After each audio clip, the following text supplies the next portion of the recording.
paramount importance to the people of Stragglethorpe. It is all we have left to persuade you, our representatives, to save this area of Greenbelt from further permanent harm. I do hope members have taken the opportunity to read the full objections from local residents, ward councillors, Cotgrave Town Council, customers of Thornton's Holt and the leader of Nottinghamshire County Council, because the committee report in front of you appears to gloss over these concerns and instead favour the applicants and their claim of very special circumstances. Circumstances that we don't believe are proven to be restricted to this site and this site alone. Surely this is not the only available site in the whole of Rushcliffe.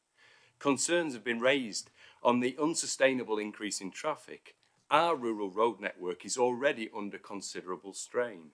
The loss and erosion of the Greenbelt, the overdevelopment of this area in recent years by fields of solar panels, the urbanisation, the conflict with local and national planning policy, and the incompatibility with the existing uses of agriculture, leisure and tourism.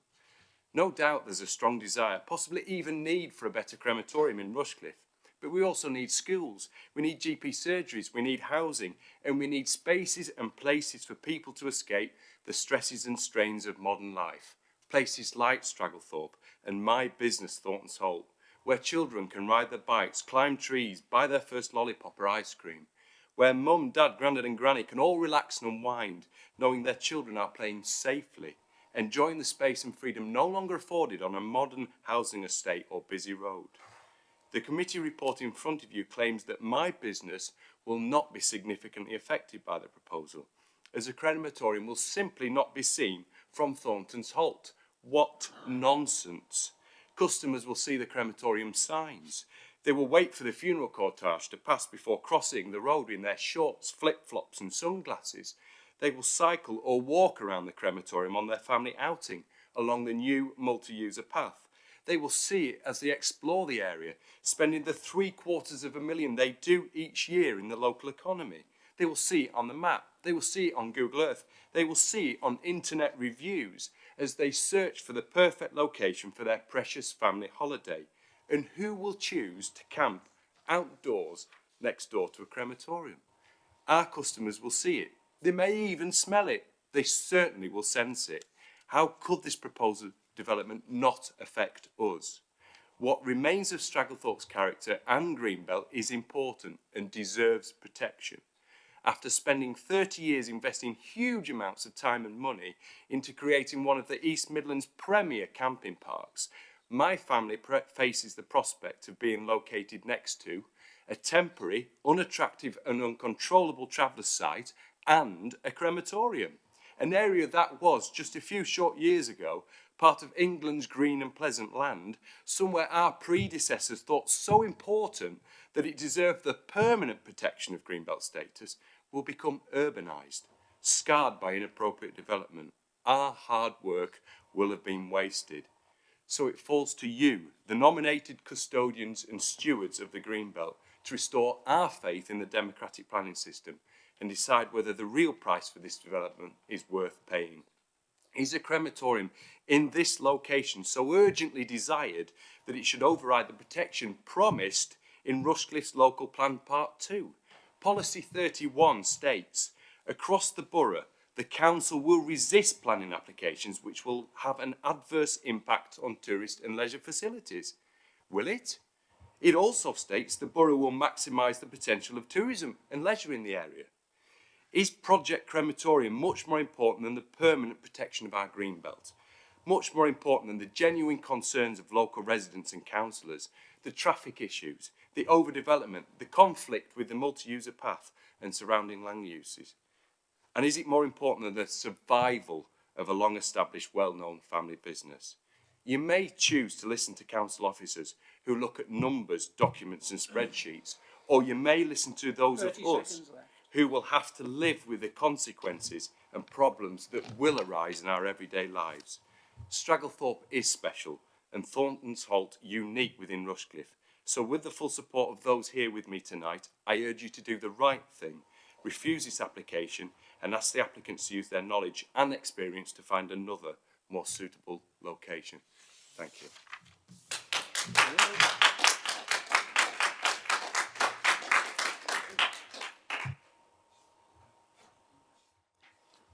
Thank you very much, Mr. Jones. Councillor Mrs. Jeffries to speak.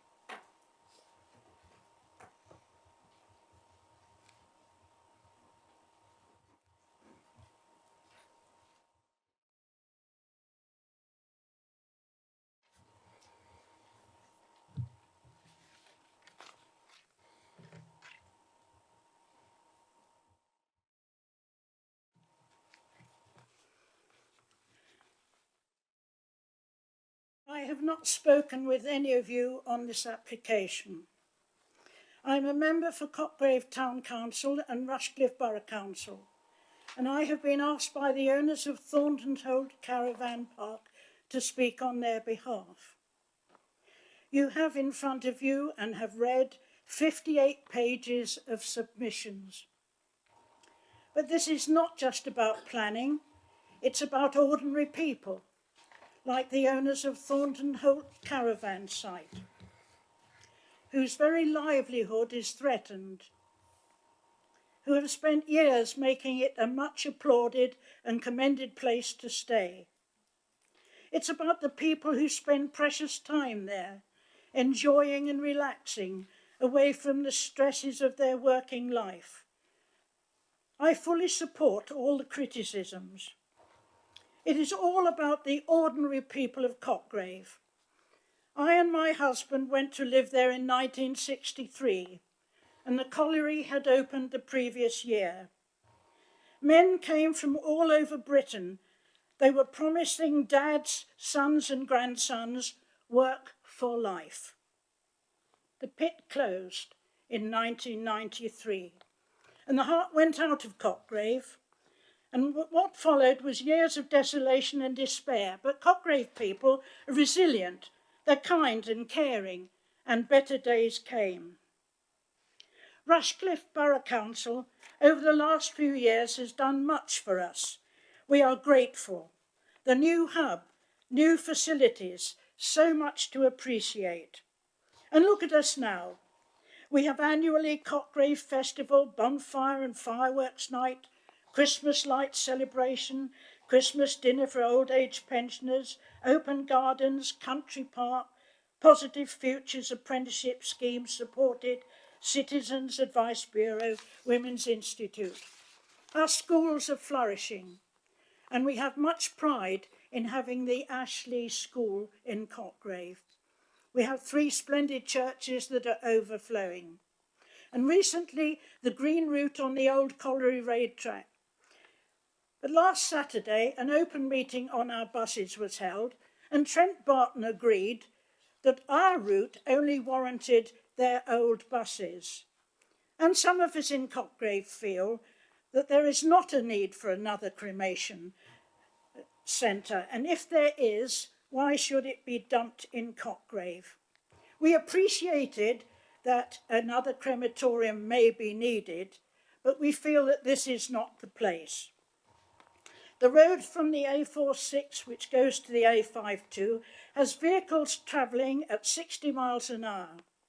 I don't think those drivers who use that route every day will appreciate waiting for funeral cortèges, and much work will be needed, particularly at Home House. The slip road will not accommodate more than 3 funeral cars, and the mourners look out on cigarette ends, bottles, sandwich packages, etc. And when they do turn towards Cotgrave, they are assailed by smells from the Garden Refuse Centre. Then they pass a traveller's site resembling Fort Knox with appalling mounds of debris, and then the never-ending solar panels. We are not opposing a crematorium, we are opposing the site. And do we really need it? During the last 10 days at Wilfred Hill, and they worked from Monday to Friday, only 85 crematoriums took place. And that means that there were 115 available slots which were unused. We are not opposed to a crematorium, but we are opposed to this most dangerous site. Thank you.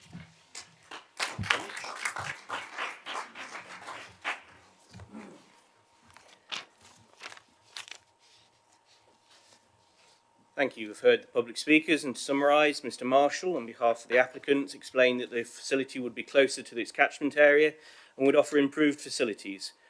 These included many benefits which are laid out within paragraph 10. The site is sustainable, accessible and viable and achievable, and it will offer a high quality design and landscape for a future community facility. Mr Jones explained that he wished the council and the committee to prevent harm to the greenbelt, and the site is not the only possible site. He went on to explain that it's incompatible with neighbouring land uses and the camping site would be affected. He was concerned about the greenbelt encroachment by the development and the other developments that have occurred in the area, and he felt that the local plan part 2 supports protection of leisure and tourism land uses. Councillor Mrs Jeffreys explained that she was also concerned for the impact on the neighbouring campsite, and the crematorium could be located elsewhere. There are substantial traffic issues on the road, and she was not actually opposing the crematorium, but she was opposing the site and that Wilford Hill has capacity. Those are the issues I understand were explained during the public speaking session. Councillors also have the papers before you. Do you wish to speak to the matters before? Chairman, I believe all of the points raised are addressed thoroughly in the report, but I'd obviously reserve the opportunity to come back and address any further points or answer any questions members may have. Thank you. Thank you very much. We now move on to committee debate. Does anybody wish to speak? Councillor Thurman. Thank you, Chairman. Well, Greenbelt, one of my favourite subjects. Could it be made clear, please, is this land to remain within Greenbelt, or is this land being lifted from Greenbelt? In which case, if it's remaining, we're looking to permit this building on Greenbelt site.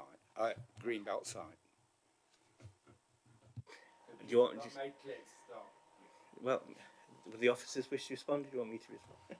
I can answer the question, Chairman.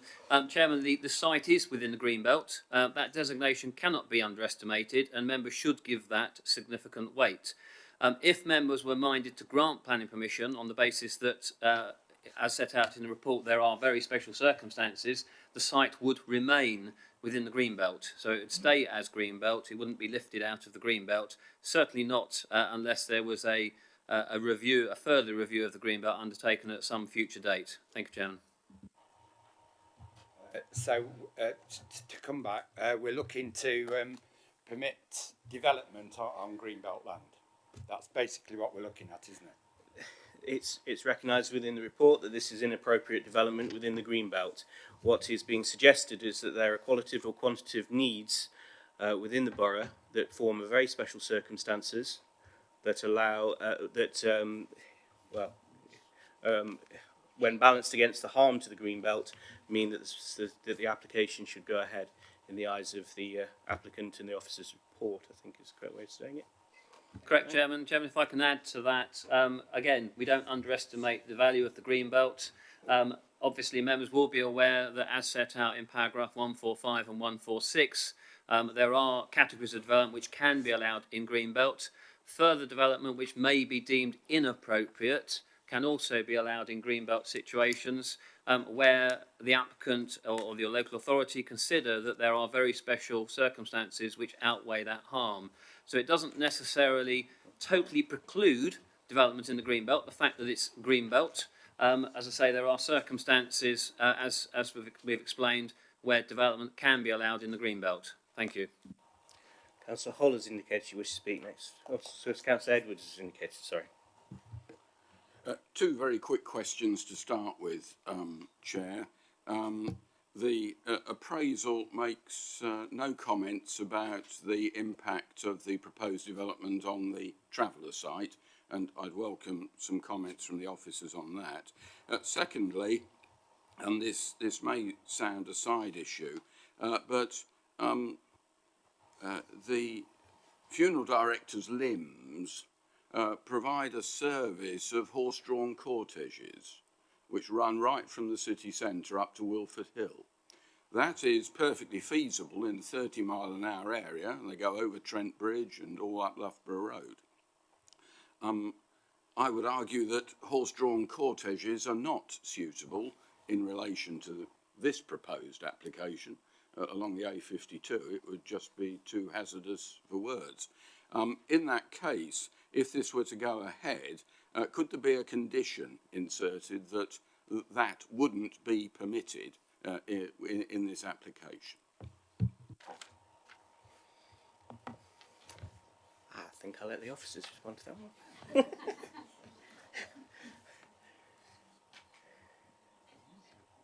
Councillor Smith. Chairman, I'll take the easy question first, if I may.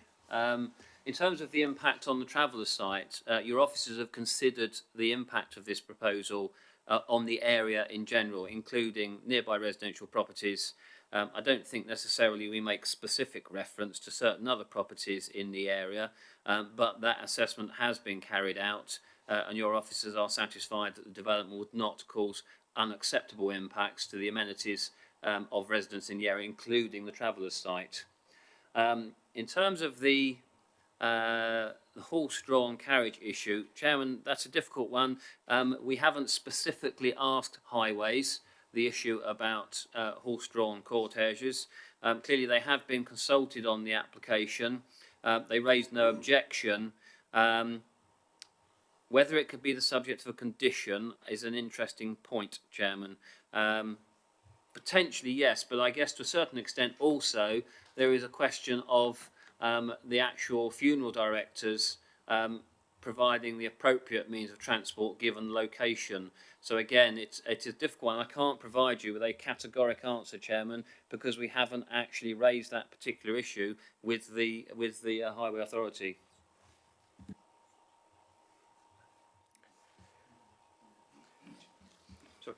Chairman, just a point that was put to me. Clearly, there may be situations where I don't know whether LIMS provides service to Radcliffe, but clearly to get from Radcliffe to Wilford Hill, there may be a need to use parts of the A52 as part of that route as well. So again, I've not seen it myself, but Have Councillor Mrs Males and Councillor Bushman and then Councillor Hull. Councillor Mrs Males. Thank you very much, Chairman. I believe the church in Cotgrave is burial ground is full. There's another one down this road that we're talking about. I have witnessed them, the hearse and the followers, walking down this road, but I'm not sure where the burial ground is. Is there anyone here that can indicate to me where it is?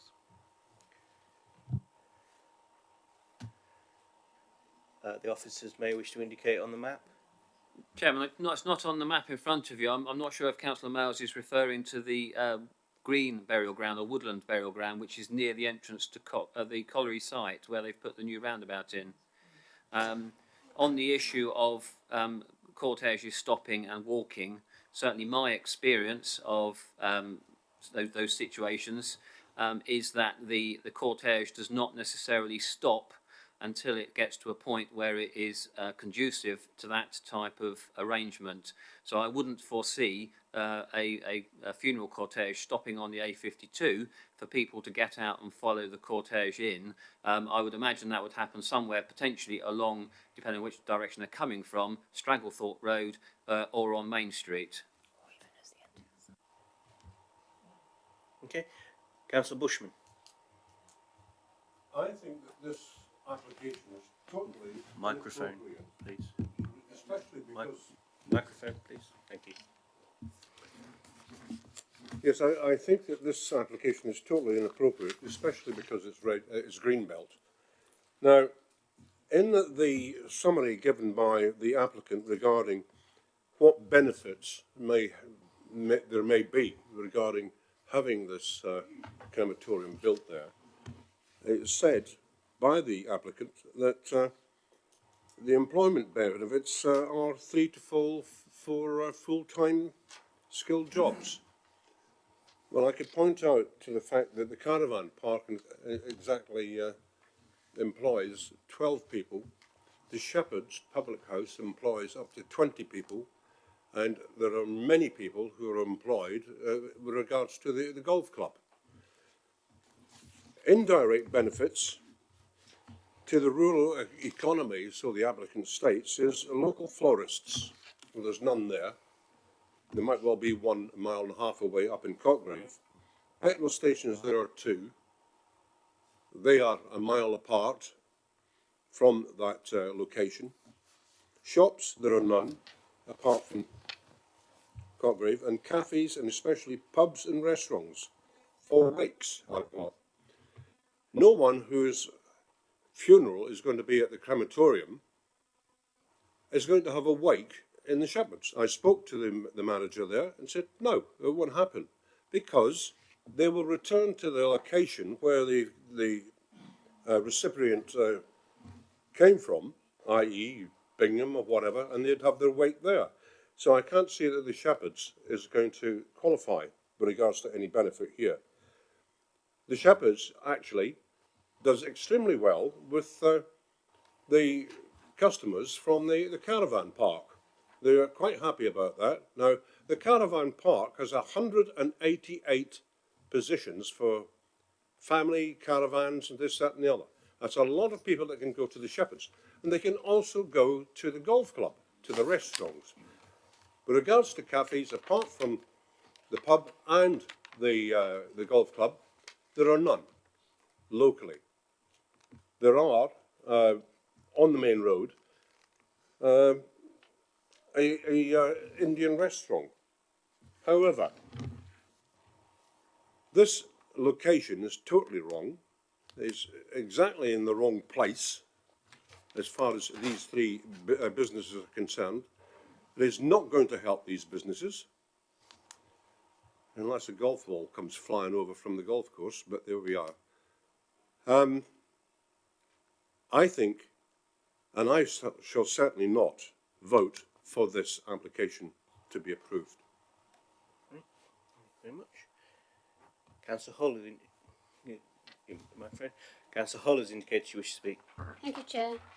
There's quite a lot in this report about the roads, the A52 particularly, and it is true that the slip lane that there is coming from Nottingham to turn into Stragglethorpe Road is always full. I mean, not just peak times, but it is an extremely busy set of traffic lights at Home Road.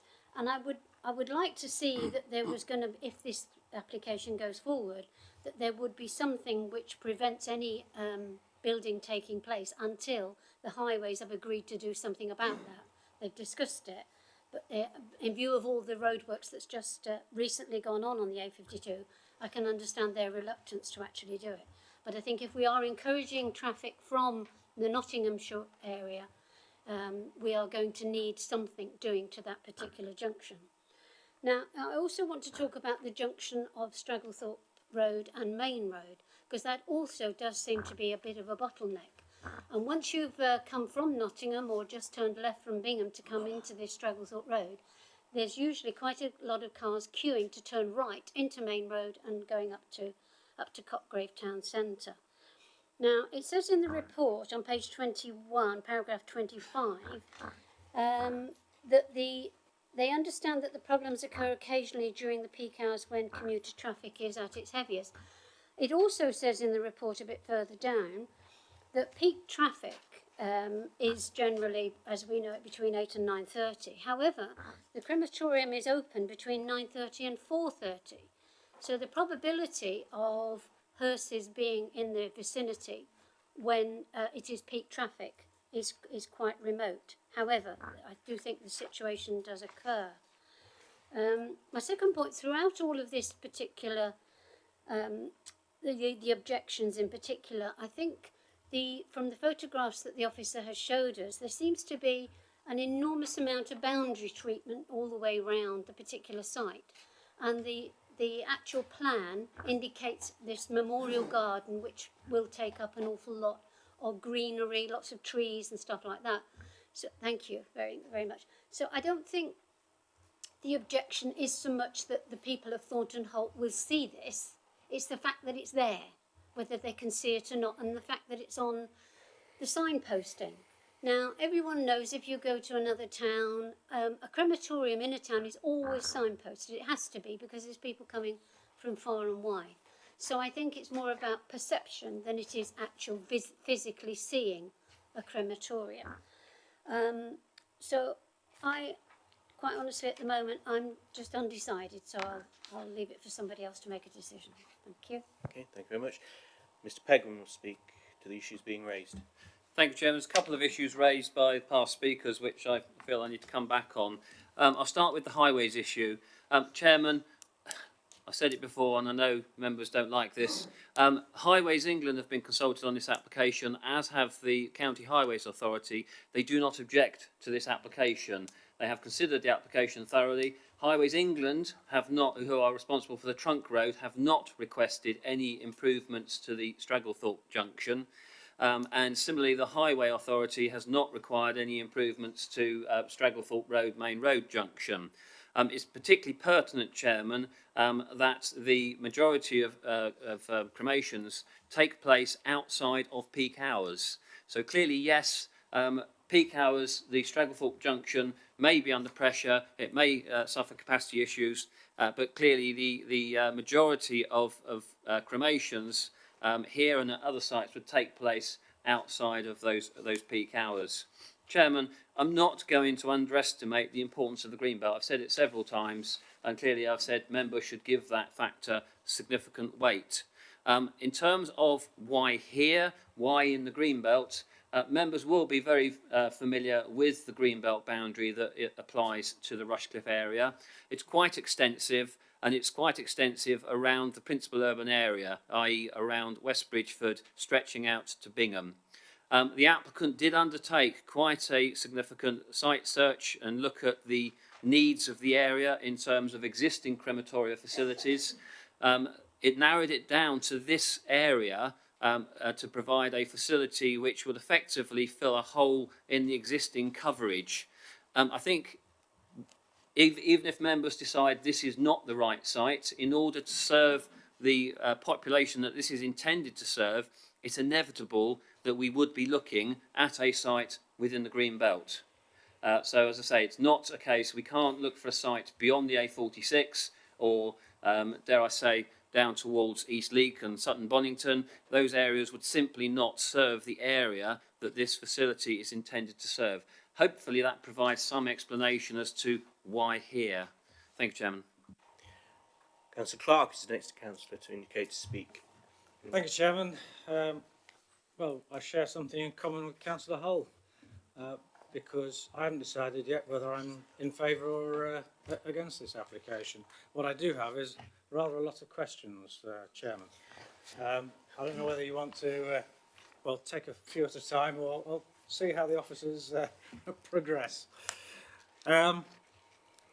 Some of it maybe is going over ground that has been mentioned, but certainly the main issues are the Greenbelt, traffic, and the impact on neighbouring properties, as I see it. And in terms of the Greenbelt and the exceptional circumstances, page 17, paragraph 10 does give me some concern, because those reasons seem to me more like a business case rather than reasons for exception to the Greenbelt. For instance, the first bullet point on page 17, actually I don't understand what that first bullet point means, so I'd like an explanation of what that means. Where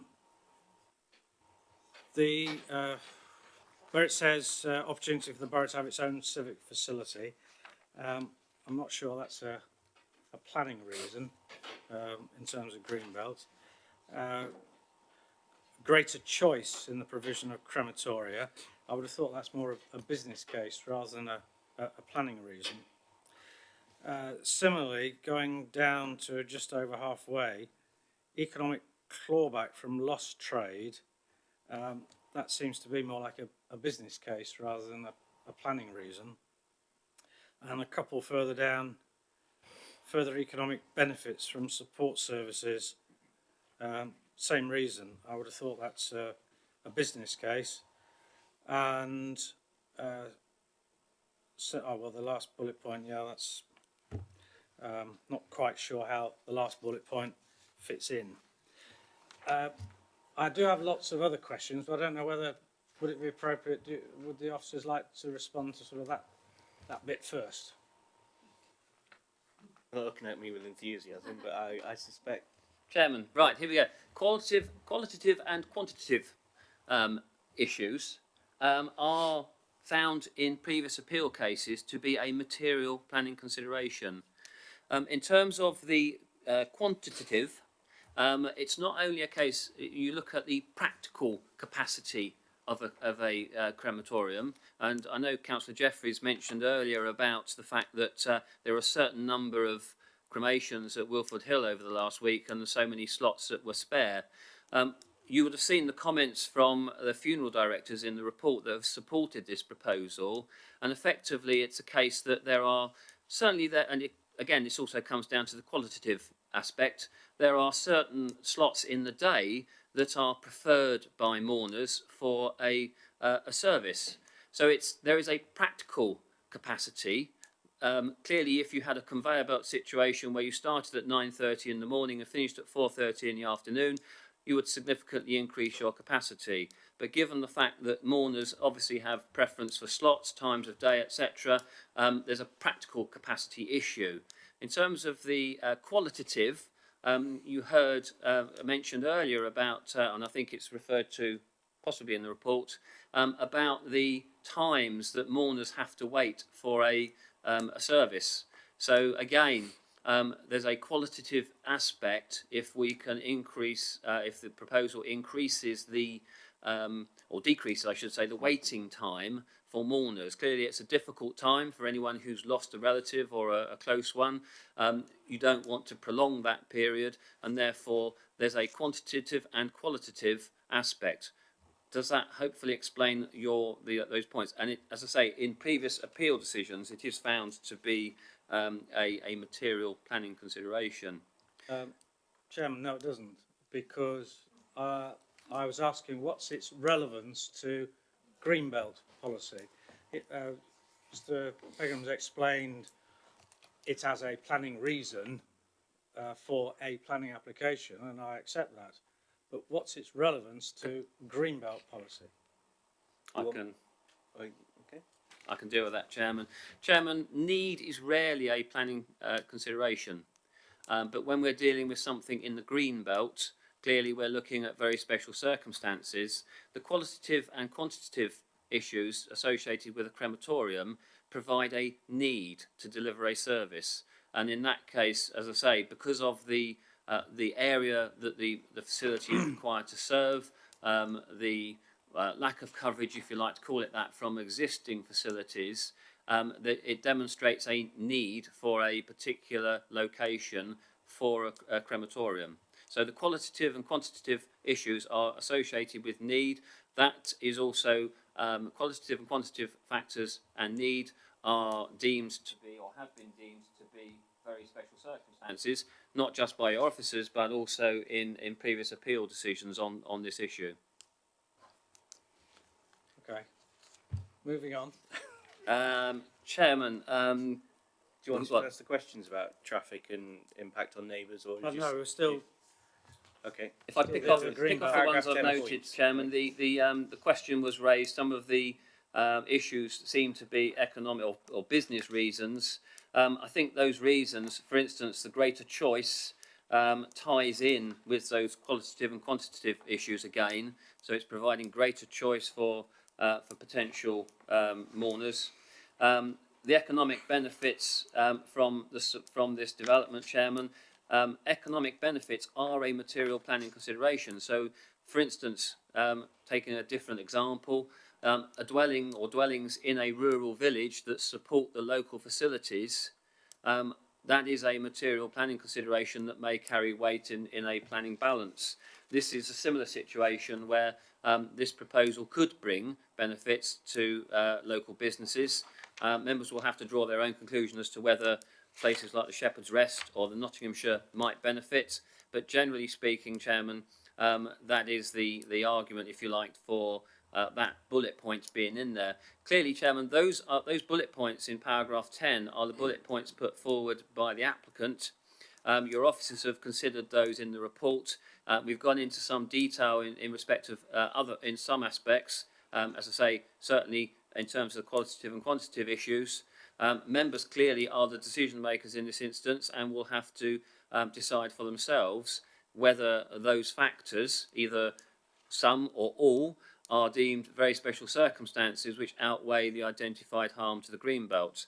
There was one other point, Chairman, while I'm on the mic, that I forgot to mention earlier that was raised, and that was to do with the, there was a comment made that it's accepted, I think you wouldn't necessarily see the crematorium from the Thornton's Holt Caravan Park, but there is a potential psychological impact associated with a crematorium. That has again been deemed by appeal decisions to be a material planning consideration. However, Chairman, there is appeal decisions which suggest that it's one that doesn't necessarily justify refusal of permission. There's an example in the report of a situation where there's a school close to a crematorium that didn't dissuade parents from sending their children to the school, Chairman, and that was considered in a previous appeal. Thank you. Councillor Clark, you had two more subjects of questions, which are traffic and impact on neighbours. Yes, but also page 16, because it happens to be on the opposing page. Page 16, paragraph 9, cess tank. Cess tanks need to be emptied.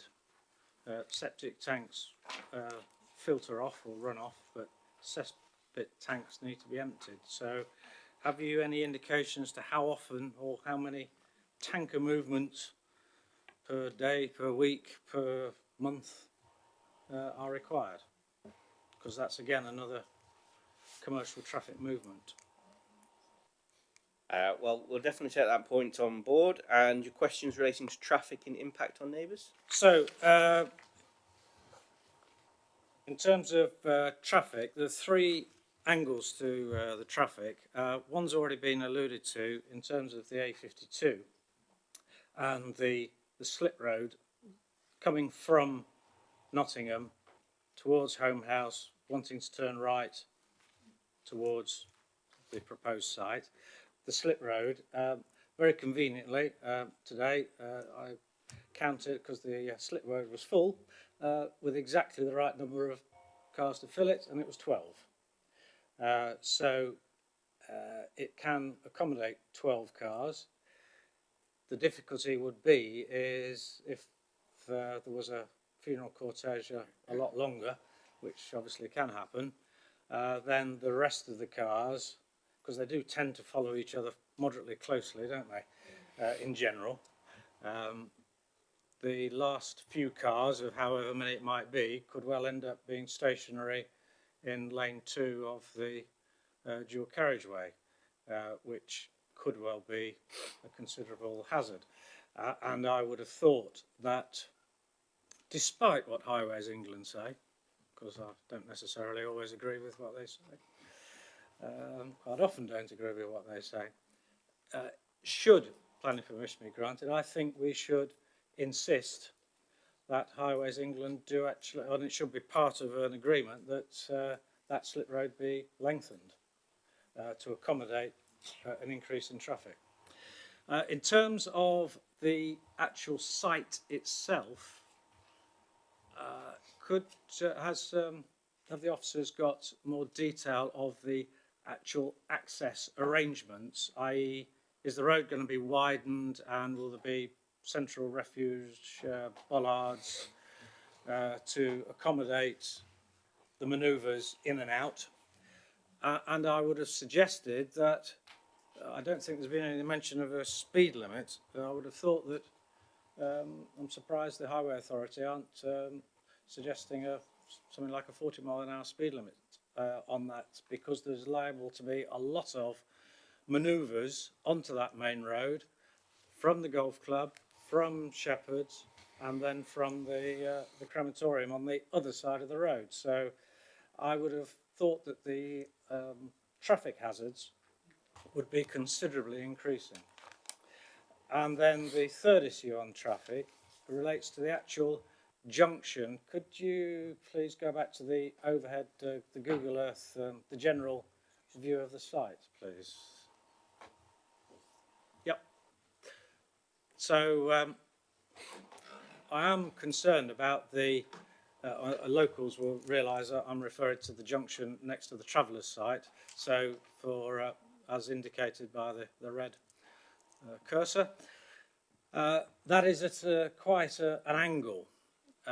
It's not what I would call a square on site, or whatever term you want to use. It's not a T-junction as such. It's an angled junction. And sometimes it isn't easy turning if you're coming up. So travelling from the bottom of the picture upwards to that junction and turning left, it's quite often difficult to see traffic coming from the right. I mean, I've never actually had a coming together, but I have to admit that on one occasion I glanced and thought there was nothing coming, and luckily I glanced again and there was something coming. So where it's an acute angle, it tends to get a bit difficult sometimes. And I would have thought with the extra traffic that this proposal would be generating, I would have thought that the Highway Authority should be recommending that junction is actually kinked so that it becomes a T-junction rather than remaining at an angle, because I can see that there could be visibility problems. So I'll just quickly go through. There was another area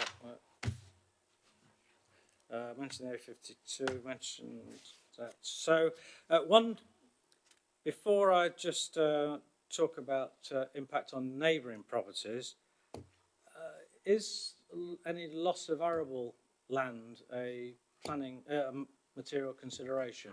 I don't know what class arable land this is, to be honest. It might be class 3, possibly.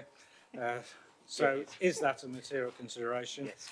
And then we've heard already about the impact on the neighbouring properties, and that is something that we need to take into consideration in considering our decision, because clearly, and we've heard, that there is a potential impact, mostly, presumably, on the camping site. Whether it includes shepherds, we don't know. But I would have thought that is a material consideration that does carry a significant weight, and we need to decide amongst ourselves whether, what weight each of these factors actually carries. Hopefully there's a few answers amongst a few of those questions, Chairman. Thank you, Mr. Clark. Okay. You've asked questions about the need for tankers for the CES tank. They then moved on to questions about best and most versatile agricultural land, and the weight attributable that as a material consideration. And then you've had a number of points around traffic, which were that you would like to see that the A52 Slit Road that needs lengthening in your view. You'd like further details about the access with regards to moving vehicles in and out of the site. You query the need for a 40-mile-per-hour speed limit on the road, and believe that the junction needs improvements. Works need to be made into a T-junction. So there are 6 points there, and there's also the point around the material weight attributable to the potential impact on the neighbouring land uses, which the officers will respond to. And then I've got Councillor Edwards and Mallender to speak. Thank you, Chairman. Chairman, the issue about the agricultural land, yes, loss of agricultural land, certainly best and most versatile, is a material planning consideration. We understand that this is grade 3 agricultural land. It does amount to only 3.6 hectares. We've considered that. It's addressed in the report at paragraph 188, and we have not deemed that to be a reason to withhold permission. The highways issue, Chairman, I reiterate, we have consulted with Highways England, we've consulted with the County Council Highway Authority. You will be aware that the Highways England have a programme of works for the A52 corridor, partly funded by residential development. They don't seek contributions in the Memorandum of Understanding for commercial development. And again, Chairman, we have consulted them and they have not objected or deemed it necessary to require alterations to that junction from the A52 onto Stragglethorpe Road. Similarly, Chairman, the Highway Authority, Nottinghamshire County Council, have considered the application. They are fully aware of the geometry of the roads, the speed on the roads, and similarly they have not objected to this proposal. Clearly, Chairman, if you are minded to impose conditions or Section 106 obligations requiring certain improvements, they have to be justified. They have to meet the tests. They have to be necessary to make the development acceptable.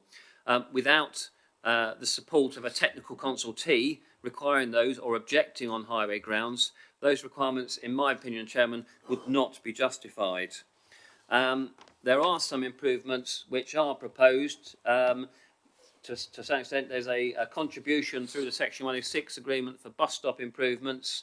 There's also proposals for a footpath from this point down to the bus stop, and also proposals for a footpath from this point of exit up to a bus stop in this location. Not actually visible on site at the moment, Chairman, because it's effectively, as I understand it, you stand on the opposite side of the road and wait for the bus, but the proposal is to improve the bus stop facility in that position for users of the facility. Chairman, I can't answer for you how many tankers would be required to empty the cesspool. It's probably likely that there are other facilities, other businesses in this area, other properties that are on that system. Clearly, I'm sure if there was a main system that the applicant could connect into, that would be the preferred option. I do not think that the number of tankers required to maybe service that facility would be significant. Maybe not even into double figures in a year, I suspect, but as I say, I do not have that information available for you. In terms of going back to the slip road off the A52, Chairman, the average cortege length is about 5 cars. You heard obviously that Councillor Clark counted 12 cars in the slip road. 5 cars could easily be accommodated within that slip road, and I'd again reiterate that the funerals, the cremations would take place outside of the peak hours when there was perhaps greatest demand for that slip road. Chairman, I think that answers most of the points raised. Speed limit. Clarify one thing. The speed limit. But as clarification on, are you saying there is going to be no widening of the road to accommodate the access arrangements? No sort of central bollard or a slight widening so that people have got better visibility splays? Chairman, the actual splays on the access, so the construction of the access and egress would be designed and laid out to provide the required access and visibility splays into and out of that site. So there's no need to widen the road, provide bollards in the middle to accommodate the movements of vehicles into and out of the site. Highways did not object to the application, and again, although I didn't say about reducing the speed limit, I did make the comment that Highways have considered it fully aware of the alignment and the geometry of the highway and the speed limits along that stretch of road. They have not deemed it necessary to object on the basis that that is I think it's an open speed limit along that road. Yes. Thank you very much. We now have Councillor Edwards, Councillor Mallender and Councillor Mrs Smith to speak. So it's Councillor Edwards, please. Thank you, Chair.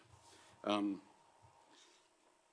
green belt is a diminishing resource that's highly valued by Rushcliffe's residents.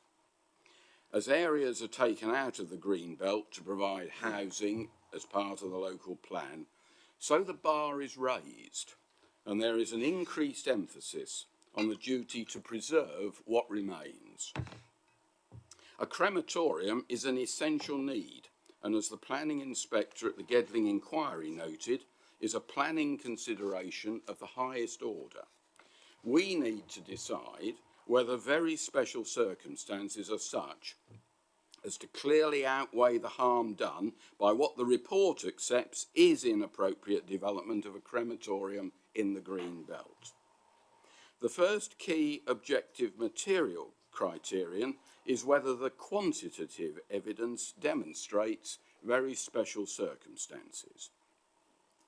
For those of you who want to follow it, I'm going to be mainly referring to paragraphs 101 to 105.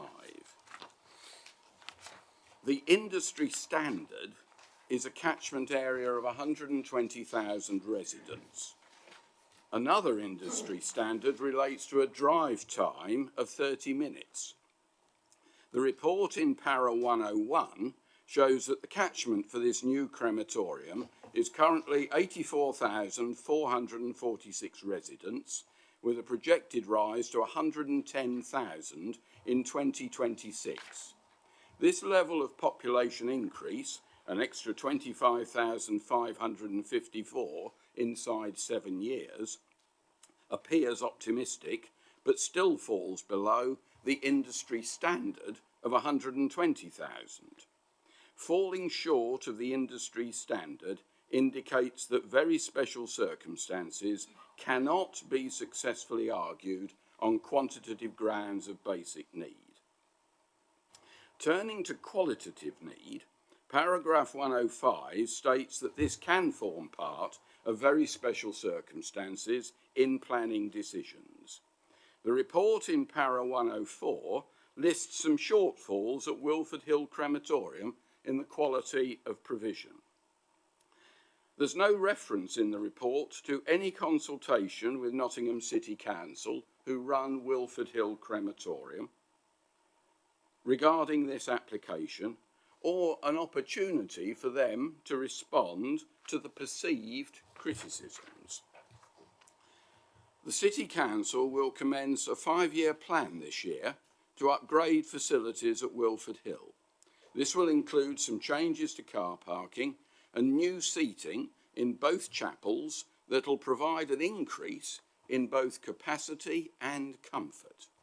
These planned improvements will mitigate some of the qualitative criticisms of Wilford Hill provision and thereby weakens the argument for very special circumstances for a new crematorium on grounds of the quality of provision in the local area. The lack of information about the qualitative improvements planned at Wilford Hill weakens the argument for a new crematorium, as does the information provided by Councillor Jeffreys about current availability. On balance, it's difficult to sustain an argument for very special circumstances on grounds of quality. Therefore, the quantitative and qualitative information do not amount to such very special circumstances that would outweigh the admitted harm that this inappropriate development will bring to the green belt. While the report details many other considerations, such as economic and environmental, in reaching a judgment on very special circumstances, we should place a greater weight in reaching our balanced decision on the quantitative and qualitative indicators of need in this application. On these grounds, the application should be refused.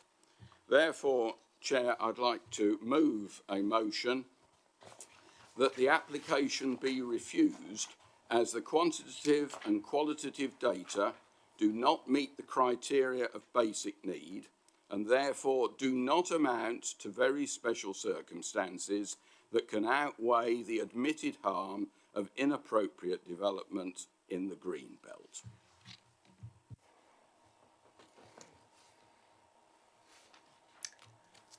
Thank you very much. Do you have a seconder for that motion at this current time?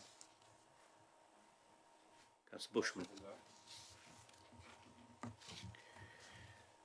Do we have the wording recorded? Oh, that's very helpful. Right, well, then the committee. Yep.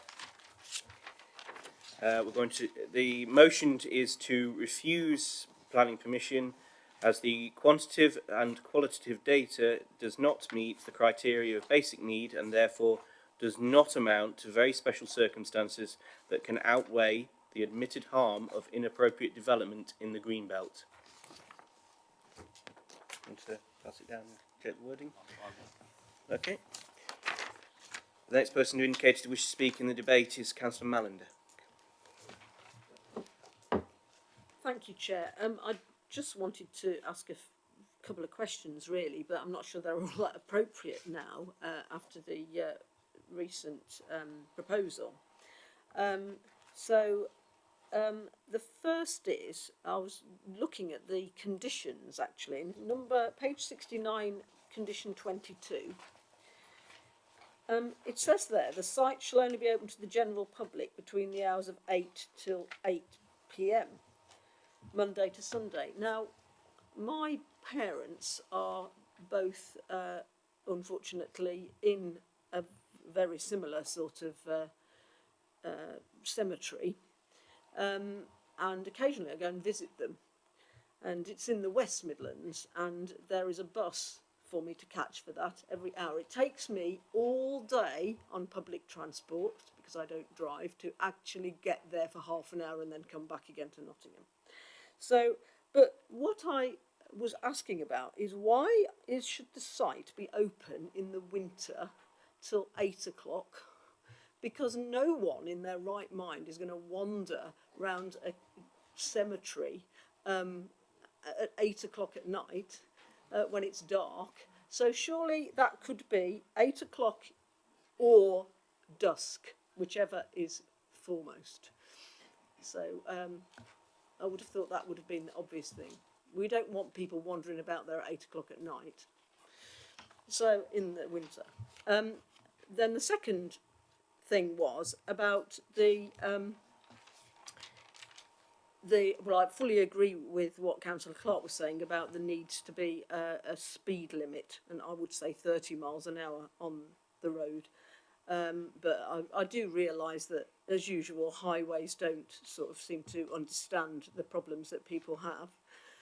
And they've also said that on page 24, subparagraph F, paragraph 31, they say it's not envisaged that contributions towards a local bus service provision will be required. Well, I think that's very sad. For the Cockgrave bus, although it runs every 20 minutes in the day, in the week, is only hourly on Sunday. And I would imagine that people would go and visit their families, their deceased relatives, on a Sunday. Would be quite a popular day. So I would have thought that if this were to be passed, as I say, it somewhat changed my what I might say because of the recent proposal. But if it were to be passed, then surely it would be an idea to have the applicant make contributions towards a better bus service on a Sunday, because it's only every hour. And as I say, that can be a very long journey for someone who doesn't have a car. Right, thanks very much. Councillor Mallender is raising questions about the operating times and whether or not they could be closing at dusk in winter, whether there could be a contribution to the bus service, and whether actually the speed limit required is 30 miles per hour. We should come back on the points raised. Chairman, yes, on the question of the opening hours, clearly those are the maximum hours that are proposed to be open. Would draw members' attention to the fact that clearly when it's for the purpose of cremations, there are the shorter hours that apply. Clearly, Chairman, it's an operational issue for whoever operates this facility, that they may well choose to close the gates and advertise that they don't open after 4 or 5 o'clock in the winter months. But the condition clearly has to be precise and in accordance with the tests for conditions. And that just sets the maximum time limits when the site could be open for those purposes. It's not considered necessary to be more prescriptive or limit it in the winter months when clearly it gets darker in the evenings. Chairman, on the basis of the 30 mile an hour speed limit, I can only reiterate what I've said already. Highways have considered it. They don't object. They are clearly aware of the design speed and the speed of that road, and therefore it's not a factor which we can, through planning, enforce. Clearly, if there was to be a need to reduce the speed on that road, it would have to be the subject of a separate process, a traffic regulation order, which the County Council would put in place to reduce any speed limits. Clearly, there is already, it's accepted there's a great deal of traffic on that road with the access points and the pub. We've heard that there's people walking from the campsite. It still remains an open speed limit, Chairman, and it's a matter for the County Council's Highway Authority to consider as to whether they feel it's necessary to change the speed limit on that road either now or in the future. In terms of the issue about the bus contributions, Chairman, I think quite simply the technical consultee has not requested contributions. Clearly, contributions can only be required if they are necessary to make the development acceptable. In this instance, I think it would be difficult to quantify the level of patronage of buses, or to suggest that such level of patronage would put such strain on the bus services as to require further improvements and contributions. But as I say, you've got the comments of the consultee who has not requested contributions. Thank you, Chairman. Councillor Mrs Smith has indicated she will speak. Thank you, Chairman.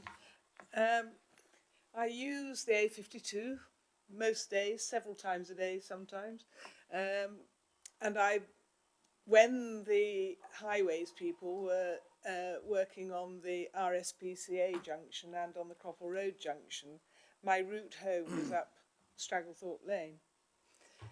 And I have to say that in preference to standing stationary in the fast lane, I would sooner have gone on either to Croppell Road if I could have done, or found any other way of getting home rather than sit in the fast lane. It's far too dangerous. And the other thing I wanted to say was that we're all assuming that everybody is going to access this facility, if it goes ahead, from Stragglethorpe. There'll be a lot of people who will come down through Cotgrave, I would have thought. Especially those that know the locality and know the problems. I would have thought they'd have come through Cotgrave and turned right into it. Okay. Councillor Purdue-Horan and then Councillor Mrs Mayles. Do you want to... Councillor Mrs Mayles first then. Thank you very much, Chairman. I must say that most of my queries have been answered, but there is one on the top of page 16, and it's about the unclad flues. It says 3 in total. Having lived where gypsum is, and when we used to have white hedgerows in the past, and the particulates were quite coarse, I'm curious about this. What are the conditions would, if it went through, be put on it for the emissions, please? Environmental emissions. The officers wish to respond to the question. Thank you, Councillor Stockwood. I'm quite happy for you to answer the question. No, it's all right. Basically, the facility would be subject to an environmental permit, which would control the emissions. So it's not something we would seek to control through planning. Clearly, the legislation is quite clear. Where there are other regulatory regimes in place to deal with issues, we should not duplicate through planning. And as I say, it would be subject to an environmental permit to make sure that the equipment was of an appropriate standard, maintained in an appropriate standard, to ensure that effectively it operated efficiently, effectively, and didn't cause any pollution. I think the only person yet to speak is Councillor Purdue-Horan has indicated. And then we've had a thorough debate. Just before my comments, could I just ask, Mr. Chairman, where the flue is located on the site? The 3 chimneys are in the centre of the main building. All right, so it's not actually shown on the drawing. They do appear on the drawing, but those three rectangles on the right-hand side where the red cursor is. This is, sorry, Chairman, just to put that into context, this is the porte cochere. That's the back end of the building where the flues would be located. Thank you. Is that? I'm frankly, I'm really struggling with this application. I can see the strategic need.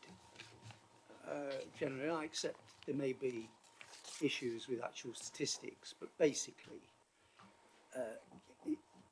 this is an unusual application. I don't think we've ever seen one, certainly in the 16 years that I've been a councillor. So I can see the strategic value of it to serve wider than just Rushcliffe. But I've kind of clashed with Mr. Pegram in the past when we've had Greenbelt applications, and usually they are relatively minor residential applications, and in his extremely experienced and eloquent way, each time I've been crushed with the weight of the weight of his knowledge and extreme experience on planning policy and defending the Greenbelt.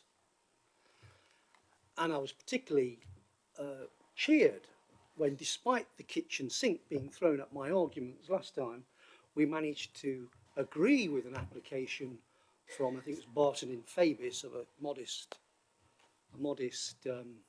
residential development that was being extended and so forth, and we agreed to that one. And I supported that because it was already established. Right. My difficulty here, as I basically support the business case and the other factors, is that it has been clear to me on a number of occasions we value the Greenbelt. And I'm just wondering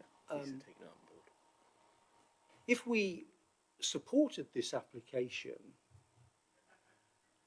would it actually be a precedent for, let's say, a hotel just further along? It's clear from the presentation that's been made earlier.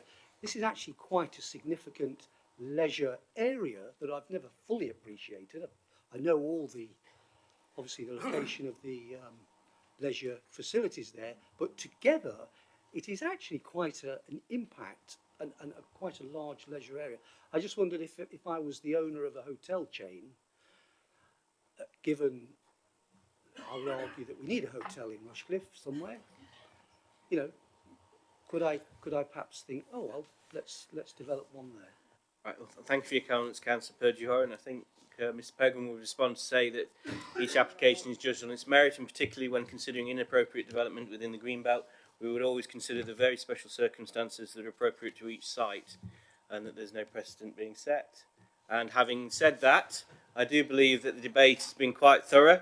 Everybody has had a chance to speak, and that we have a validly moved motion moved by Councillor Edwards before us, seconded by Councillor Bushman, that the application be refused as the quantitative and qualitative data do not meet the criteria of basic need and therefore do not amount to very special circumstances that can outweigh the admitted harm of inappropriate development in the Greenbelt. All those in favour of refusal on those grounds?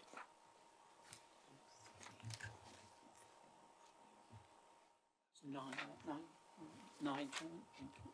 Against? One.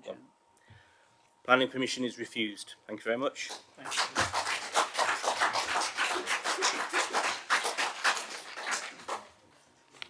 The chairman will now return to continue the rest of the meeting. Right, ladies and gentlemen, I think we're all back. So we'll continue. And are you with us? Are we all with it? That's good. Thank you. Right, we'll go on to our next application now, which is land within curtilage of 10 Landcroft Lane, Sutton Bonington. This is an outline planning application for construction of a 3 or 4 bedroom bungalow, and access and other matters are reserved. And Mr. Pegram, please. Thank you, Chairman. The application, yes, relates to an area adjacent to number 10 Landcroft Lane. You can see on the screen, this is the the sort of curtilage and the surrounding to 10 Landcroft Lane. Members will probably be quite familiar with this area. Just to remind members, there is the permanent gypsy site in that position. There was a temporary gypsy site in that position, which has now been granted permission for a dwelling. And there is a stable block in this position, which has been granted permission for conversion to a tourist accommodation, and subsequently it's not been converted yet, I don't think, but permission has been granted for a dwelling on that particular plot.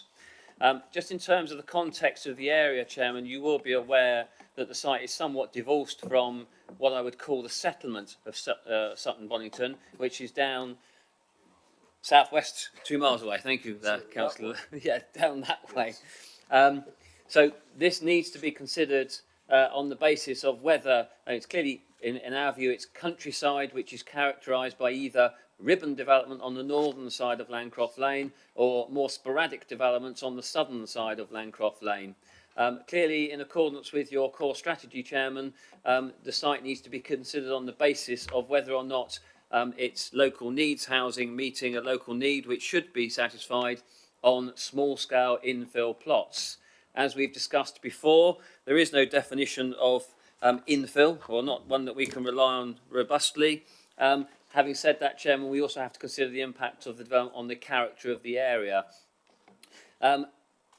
You could question whether we're being consistent here, Chairman. Yes, we have approved a dwelling in here. You can see from the recommendation we are saying no here. Clearly, in my view, Chairman, although that's not a substantial built-up frontage, that was, well, certainly the conversion of the stable building was an existing property. The other one may be perceived as an infill plot. Your office's concern, Chairman, is that this does not constitute an infill plot. It effectively extends a form of ribbon development on or a collection of buildings on the southern side of Landcroft Lane. Policy 22 in the emerging local plan part 2, 3C, does say that permission won't be approved, or sorry, will be approved, providing it does not create or extend ribbon development. In my opinion, Chairman, you could argue that it creates or extends ribbon development in this area. Similarly, Chairman, policy HOU2 of the non-statutory replacement local plan says that permission will be granted if it does not fall within an area of sporadic or ribbon development outside of a settlement. Clearly, Chairman, as I've illustrated, this is outside the settlement. In your office's opinion, it's not infill and would give rise to an unacceptable incursion into the countryside, detrimental to the amenities of the area. On that basis, Chairman, the application is before you with a recommendation to refuse planning permission. Thank you. Okay, thank you, Mr. Pegram. Now, perhaps unusually, we don't have any speakers on this item, so we can go straight into discussion and debate, please. So who'd like to kick off with this?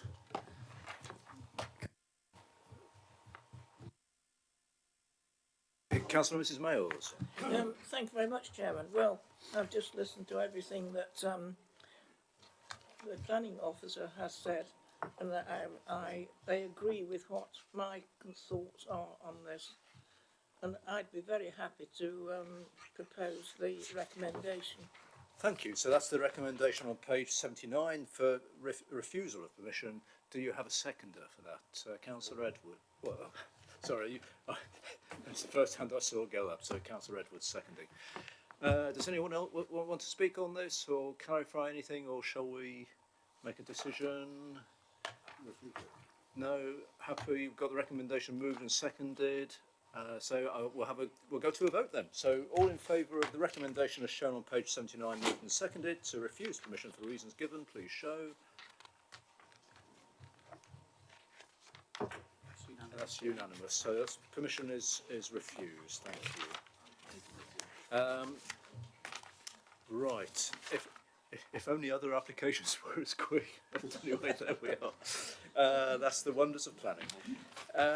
Right. Our next application is 6 Haileybury Road, West Bridgford. Increased roof height of a bungalow to create a first floor living room accommodation with external alterations. And this is a resubmission of, well, Mr. Pegram, if you can explain, please. I can do, Chairman. Thank you very much. Yes, the application relates to 6 Haileybury Road. This will be familiar to members. We looked at this several meetings past. This is actually the third application on this site. and I will explain the differences between the first, second and now the current application before you. The application relates to a bungalow on the plot here on the western side of Haileybury Road. Just showing again the aerial photograph. You'll note, Chairman, or you will see from the photographs, and you may remember that the first two properties in the street are different in design and appearance. Beyond those two properties, there is a run of 10 or 12 bungalows which are of very similar scale, height and design, as you'll see as we move through the photographs. So that's the first two properties on the street, and then that's the application property, beyond which the properties are of similar scale and design.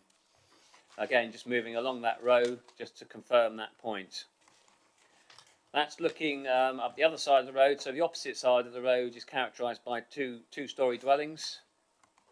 That is the application property which you are considering this evening. That picks up the relationship with number 4. And again, showing that relationship between the two properties.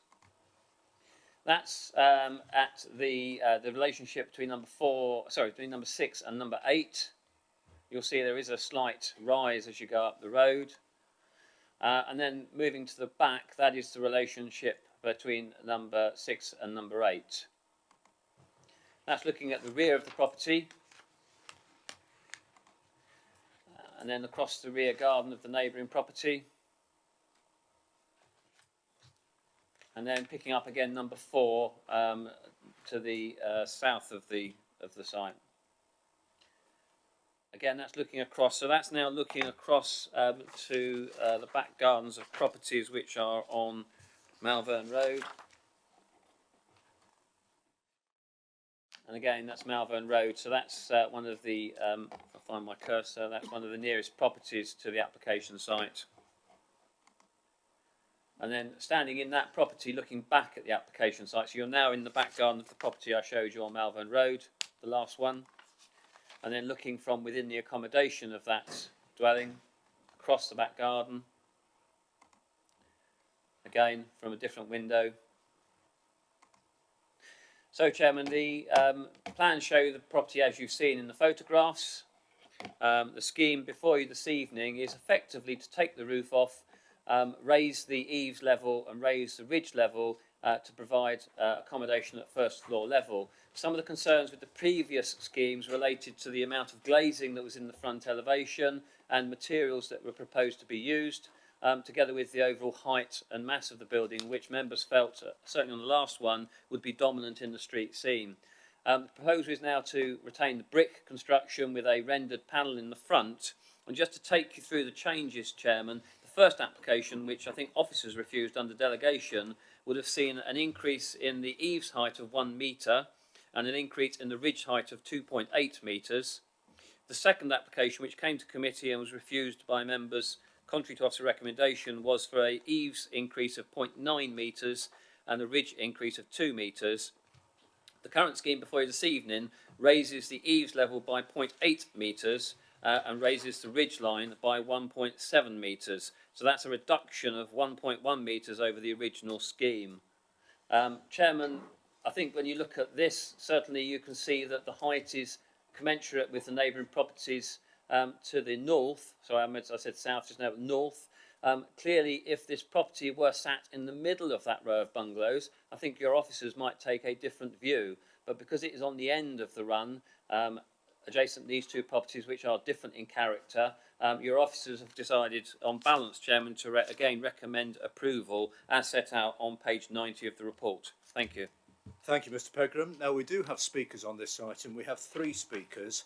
So, first of all, Mr. Grace, who is speaking on behalf of the applicant. So, you have up to 5 minutes, and I think this thing's working now. The timer is working, so you'll see it, the clock counting down. So, as soon as you're ready. Thank you. Thank you. I've been instructed by the applicant to support this planning application for improvements to an existing residential property. I'm a member of the Royal Town Planning Institute with over 20 years' experience, principally in the private sector.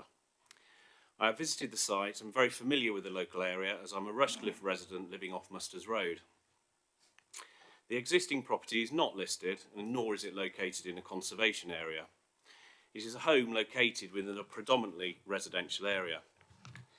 In this area of West Bridgford, homes are very varied in style and appearance, and no singular vernacular dominates. Indeed, the character of the area is its mixed appearance. The home is clearly visible from the highway, but a detailed site visit establishes that only a single momentary glimpse of the rear roof between properties on Malvern Road is possible. This situation will not change. The application simply relates to much needed investment into the current property, and as the officers of the authority report, the application would not result in any significant overlooking, overshadowing or overbearing impact on neighbouring property. I am fully aware that the two previous applications have been refused, the last application being refused in December by members of this committee. However, I consider that this application has no legitimate basis for refusal. Indeed, my client has made a series of revisions responding to concerns of neighbours. It is significant in my mind not to give significant weight to the property being in any way protected by virtue of its design. The proposal is not at odds with the character and appearance of the area, and the alterations would actually be more in keeping with the property to the north than currently. Although objectors may disagree, I actually support the view that the proposal is compliant with the local plan policy, as it would make a positive contribution to the street scene. The proposal would actually be in character with the appearance of properties in the surrounding area. The proposal would simply not be at odds with other nearby properties. The road itself has residential development on both sides, and the road is simply not read as a continuous row of bungalows. If it were, then the proposal would arguably be at odds with the street character. However, this is simply not the case. Planning decisions should be balanced and fair and not at odds with the development plan unless material considerations justify a departure from it. In this particular case, much seems to have been made about the application dwelling height being 0.8 metres higher than number 4. Taking into account land levels, as the officer's report sets out, it's simply not a basis on which to refuse planning permission. It would be unreasonable and at odds with local and national planning policy guidance to do so. It is an undeniable fact that your development plan has no policies protecting bungalows from alterations. Accordingly, to refuse permission to alter this property in the way proposed, when numerous other bungalows in the borough have been, could be seen by an independent adjudicator as perverse. You must not give weight to comments of loss of view, etc., as again reported by officers, and this application should be determined on its own merits. Therefore, in conclusion, on behalf of the applicant, I would ask members to balance their decision-making in the context of duly made comments by third parties and the development plan of your council. If you wish to support your development plan guidance in this particular case, I would respectfully request that you vote to support your officer's positive recommendation. Thank you. Thank you, Mr. Machin. That's well within the 5 minutes, so thank you for that. Our next speaker is Mr. Jones, who is speaking against the application.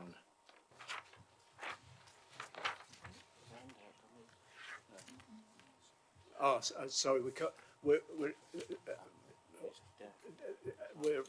Mr. Jones. Mr. Jones, we're not really able to take items now. Mr. Jones.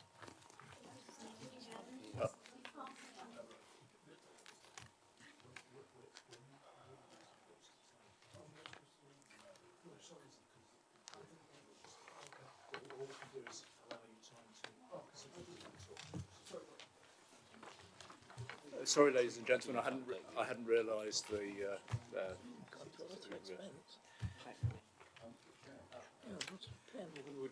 Those members have got the information. We haven't. Yes. Pass it down. Pass it down. Pass it to the end.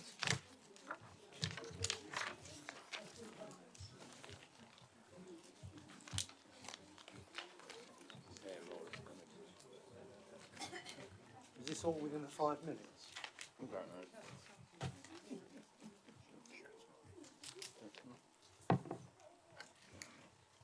Right. Thank you for your patience on that,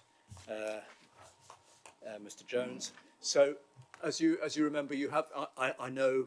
Can you hear me? You have up to 5 minutes to talk to the committee.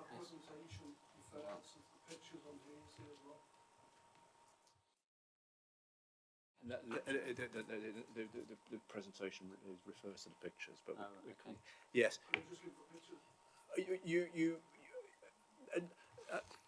We don't really have the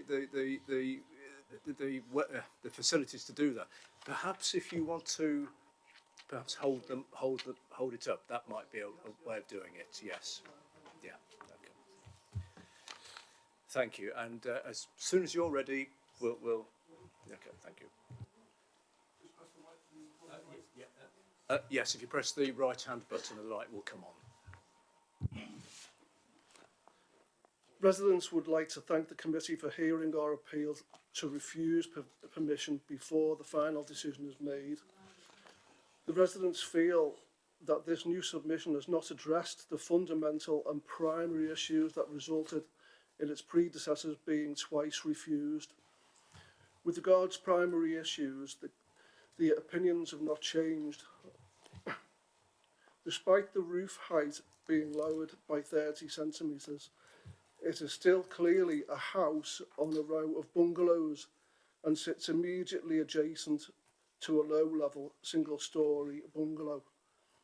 Residents argue that the development has a detrimental effect on the street scene and character of the road. Also, it is very different in size and scale compared to neighbouring properties. We feel the points below still not being fully or entirely taken into account. The proposed development at number 6 sits twice as much closer to the low-level bungalow number 8 than any other neighbouring property. The other neighbouring property, Dormer Bungalow number 4.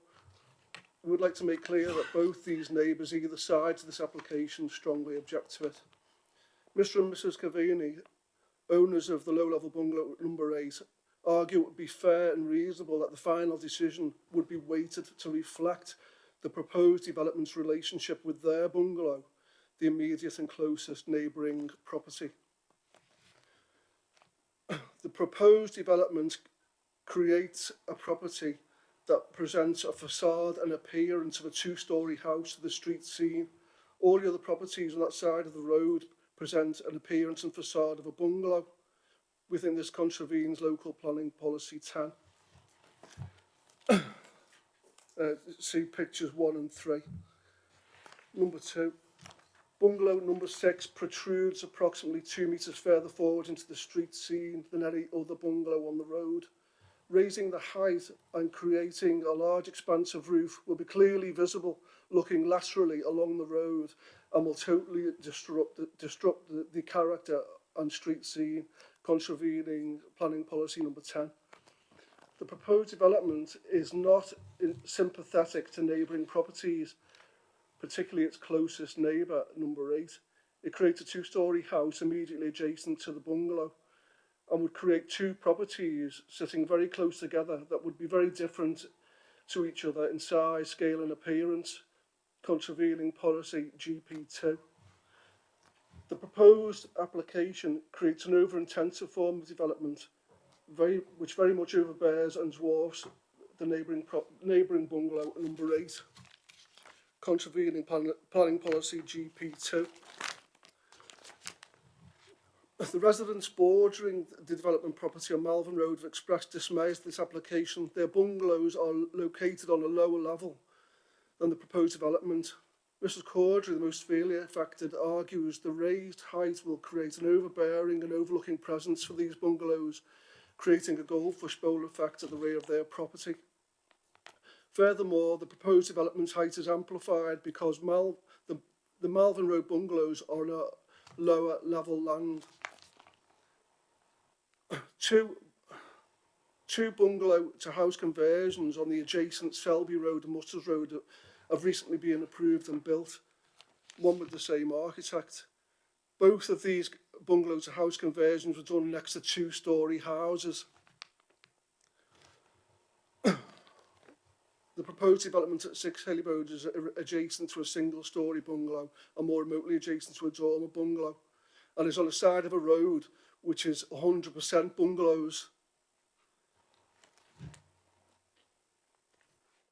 In summary, the applicant has bought a bungalow on a row of bungalows and has the opportunity to increase its footprint at ground level by about 50% by extending both at rear and at the side. By proposing to extend upwards as well, all local residents see it as trying to extract far too much out of the original low-level bungalow.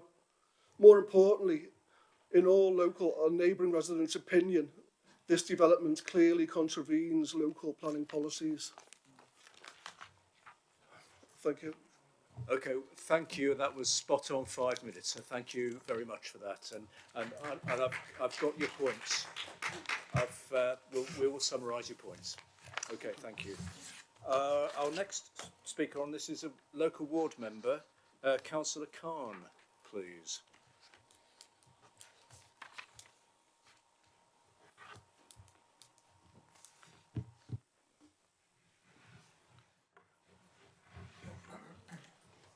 Mr. Chairman, in my presentation, I will be repeating the points eloquently made by Mr. Jones, but I don't make any apologies because I came to this view independently. The application, Mr. Chairman, would change a 3-bedroom, 1-bathroom bungalow into a house, and that's important to recognize. With 5 bedrooms or 4 plus 1 playroom, 3 bathrooms. The consequences would be a loss of valued bungalow contrary to the needs of an aging population. The application is much like the last rejected application with the proposal to increase the ridge height by 1.7 meters. Compared with the application rejected by the committee, this is 305 centimeters, which is approximately 1 foot. The report keeps referring to the relative changes between each application, but the full height to the ridge would be 6.18 meters, which is much higher than the bungalow as it is. The report refers to increasing the eaves height by 0.8 meters. It seems a tall order to get into taller roof, 3 bedrooms, an ensuite, a bathroom and a dressing room, and to leave 1.6 meters between the floor and the bottom of the 8 roof windows. The other minor change is, in fact, it's really, frankly, very minor, that some external areas will be brick, not rendered, and no cladding. The issue for the committee, Chair, is a value judgment about the weight given to the appearance, dominance, and the street scene. The property number 6 is amongst a line of bungalows, as shown by Mr. Pegram's slide, with ground floor windows on Haley-Bray Road. At the rear is a similar long row of bungalows along Melbourne Road, at a much lower ground level. All the bungalows have ground floor windows only, except 2 which have dormers, namely number 4 and number 2, which in fact bridge the corner of Haley-Bray and Melbourne Road. There are clearly bungalows, Mr. Chairman, not houses, as you would have seen from the slide shown by Mr. Pegram. In appearance, they are predominantly brick with small balancing mix of white render and brown stonework and white window frames. The roofs have gentle slopes and have concrete tiles. They are of distinct design. The application proposes a church-like front with grey windows frames, windows at the 2nd floor level, grey gutters, grey slate roof. It would stick out on the straight scene. The application property sticks out further at the front from all the others. The prominence creates a larger impact on the straight scene. The footprint of the application property sits far forward of number 4 and of number 8, protruding forward from the line of the other properties, what will make the proposed front and ridge height of this proposal more stark and dominant. The application property is set much higher at the rear than the bungalows close on Melbourne Road, and I think this is significant to note. The application would bring a sloping roof out to a flat structure with windows on both floors. Although I accept the distances stated in the report, the proposed design increased height and prominence at the rear would create a dominant effect on the gardens and rear views of 30 and 32 Melbourne Road. I object to this proposal on the basis that the design is at odds with the established character of this area of the road and would be harmful to the appearance of the street scene. Specifically, Chairman, the appearance of the front of the proposal is totally out of character with the street scene and adjacent property in its style, range of windows, white render and grey window frames. The dominant frontage would be conspicuous between the properties because the properties protrudes further than the front line of the other bungalows. Secondly, the ridge runs from front to the back. The increased height would give it a dominance which is out of character with the area. I suggest to the committee that the reason this proposal is contrary to policy 10, because it would not make a positive contribution to the public realm and sense of place and would not reinforce valued local characteristics. Furthermore, it is contrary to policy GP2 in that the scale, height, design and material are not sympathetic to the character and appearance of neighbouring properties. In summary, Chairman, this is overdevelopment of the property upwards. It is not in keeping with or respecting the neighbouring properties and is out of keeping with the character of the area. Thank you. Thank you. Could you just turn the... Thank you. Thank you. So we heard from Mr. Machin on behalf of the applicant, who explained changes made to the application as a result of previous refusals. He considers no extra shadowing or adverse impact on the neighbouring properties. He's aware of the previous refusal reasons and revisions to be made. Also said that we don't have a policy to not allow bungalows being converted. Mr. Jones was objecting. He doesn't consider the previous concerns or refusals have been overcome. It's still going to be a house in a row of bungalows. Size and scale will be out of proportion. It's a creative facade of two-storey product. Contravenes policy 10 of our planning policies, protruding forward at the street scene, over-intensive to number 8 in particular. And Mr. Khan repeated many of those, Councillor Khan repeated many of those observations and considers it, as well as that, the increased windows, bungalow not a house. It will have a church-like front with a very grey appearance. Again, it's set further forward. Will have a dominant effect on the street scene, and he considers it out of character with the other properties, and also refers to contravening policies 8 and 10. I think that's covered the points against and for and against. Mr. Pegram, please. Chairman, only very briefly, clearly to reiterate what Mr. Machin said, we don't have a policy about loss of bungalows through this type of development. The only other thing I'd draw members' attention to, as it's been raised, Chairman, is in terms of the impact on the properties of Malvern Road. If I refer you to paragraph 30, that does give you the dimensions from the rear of the property. So from the rear of this property to this one is about 22 metres according to the report, and similarly across there is minimum distance of around 24 metres to the rear elevation, Chairman. So again, Chairman, yes, there may be some impact, but given those distances, your officer's view was that that wouldn't be an unacceptable impact on those properties. Thank you. Thank you, Mr. Pegram. So we can now open it up for discussion. So who would like to start on this, please, on this one? Councillor Edwards. Thank you, Chair. Paragraph 36 says, addresses the point about precedent, and there's clearly some concern here that if this were to be approved, there'd then be other applications regarding those bungalows. So it's got to be decided on its own merits. I understand that point.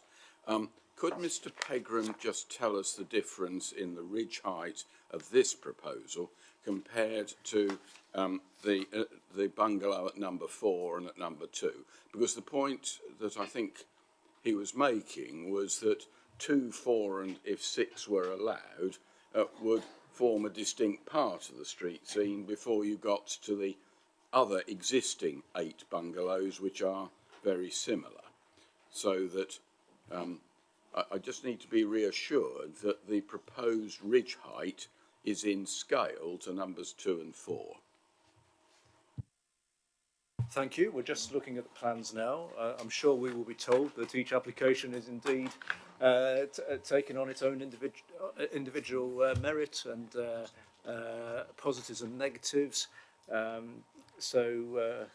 Which is just a fact, isn't it? At the end of the day, you can't really speculate as to what might happen in the future. All we can do at the moment is discuss the application in front of us. But we're just looking at the plans now to get the comparison of ridge heights. So, just Chairman, firstly, I always say a word of caution in terms of street scene plans because we cannot guarantee the accuracy of neighbouring properties. Clearly, the applicant's architect does not have necessarily, unless he's got the permission, the right to do a detailed survey of neighbouring properties. However, there are very good technical ways of doing it these days to try and get it reasonably accurate. But as I say, just that word of caution, I can't guarantee the precise height of the neighbouring properties. The application proposes an increase to 6.3 metres. Number 4 on this plan scales at 5.7 to ground level, roughly, Chairman, and then number 2 scales at about 6.6, 6.7. does that help, Councillor Edwards? 6.3, 5.7 and 6.7. Thank you. I can see that this third proposal is not heavily out of kilter in terms of numbers 2 and 4, and therefore if you were looking at it, it wouldn't, in terms of the ridge height, be particularly out of keeping with a changed street scene. Okay, thank you. Councillor Clark.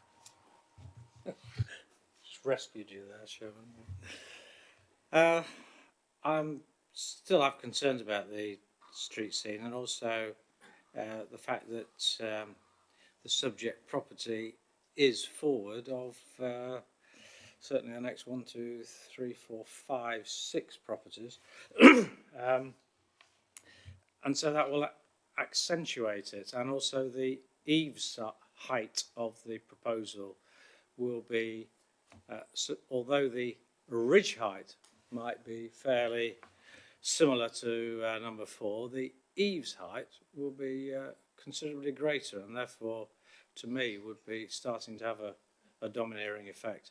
But this business of precedent is always a very difficult one. It's all very well saying treat each one on its own merits, but it's a question of the merit of what precedent it does create, because then how do you stop the next one and the next one and the next one and the next one? And so they fall like dominoes.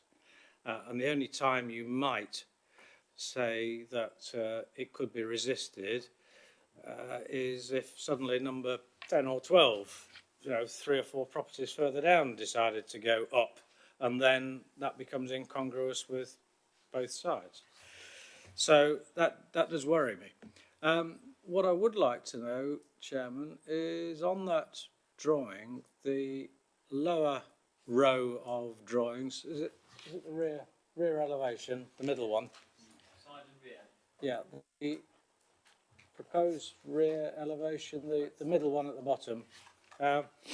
What I can't read. What are those? The vertical. Are they windows? You mean at the top there? Yeah, the 2 vertical.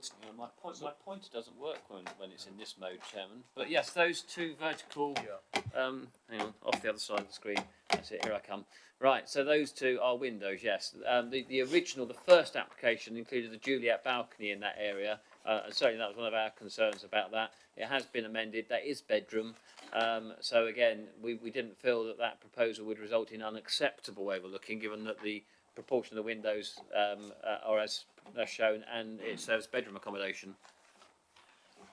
Yeah, well, it's a matter of opinion, Chairman, isn't it? Because I disagree, because I think that could provoke overlooking to next door's garden, because at the moment a row of bungalows, they by definition They don't have first floor windows that are overlooking next door. So I have sort of considerable concerns, and I'm not convinced this is an acceptable. I appreciate that the policies, and this is our mistake, because I think our policies should refer to the loss of bungalows, because they are a very rare resource. But I don't feel comfortable that it is an acceptable proposal, because it is standing further forward than the rest of the line of bungalows, and I still think it will have a domineering effect on number 4, and there's the potential of the overlooking the garden. And I noticed from my Google Earth photograph that actually this proposal site has got the smallest rear garden of all the line of bungalows, because it's on an angle, which is a bit of an irony that you're proposing a bigger house when it's got the smallest garden.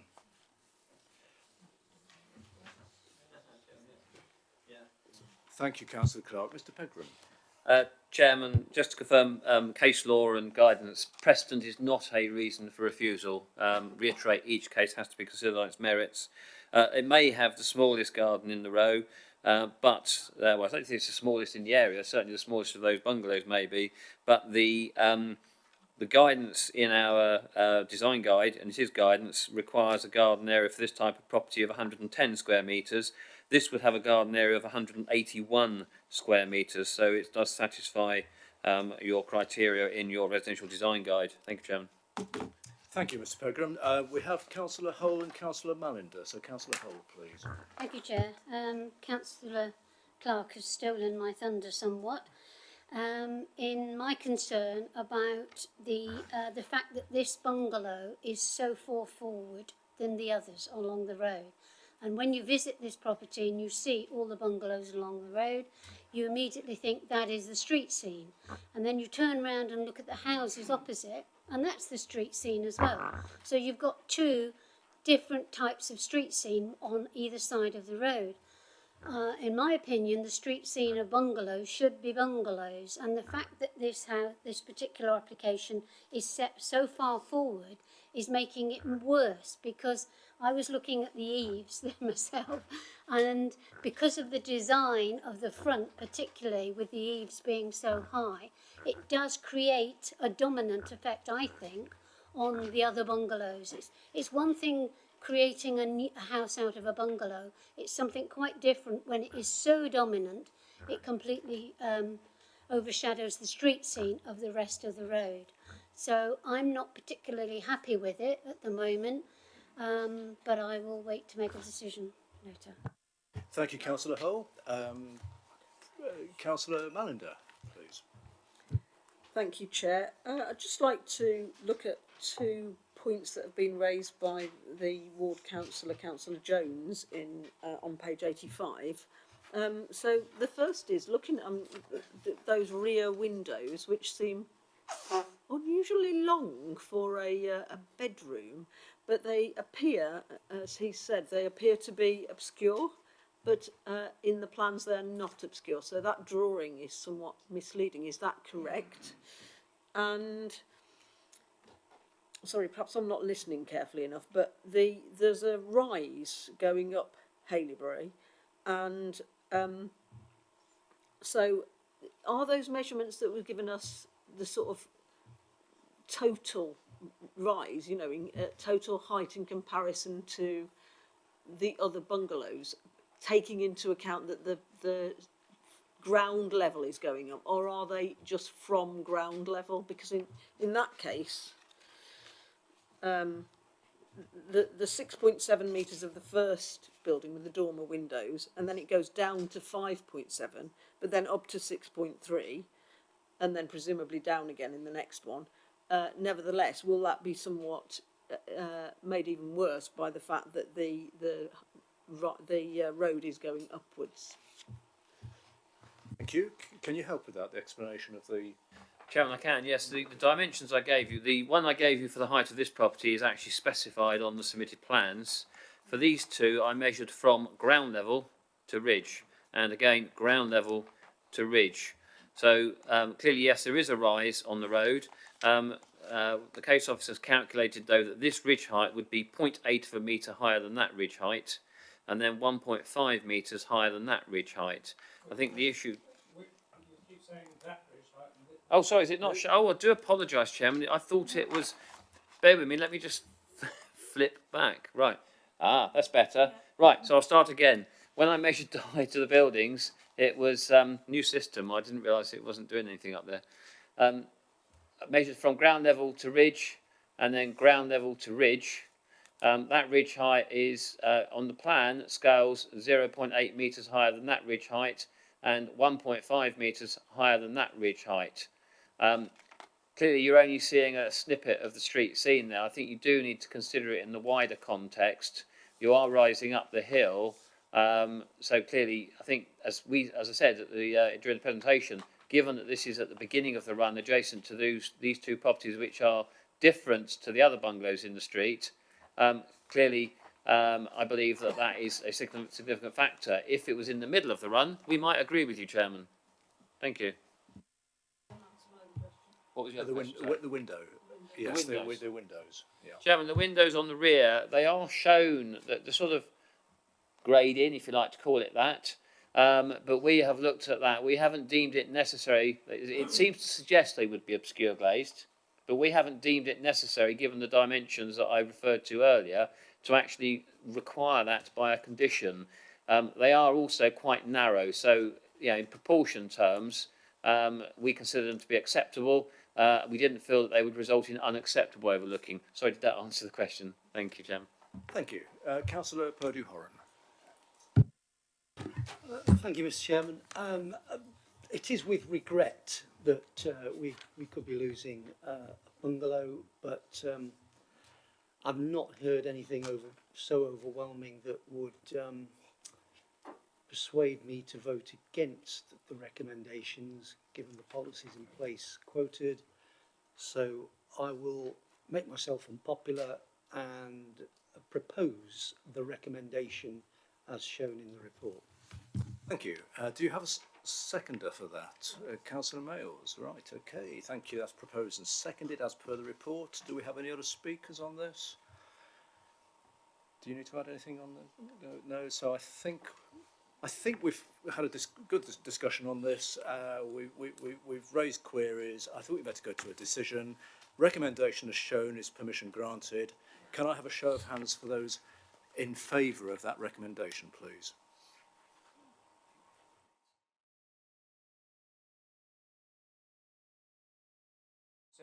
Seven, and those against?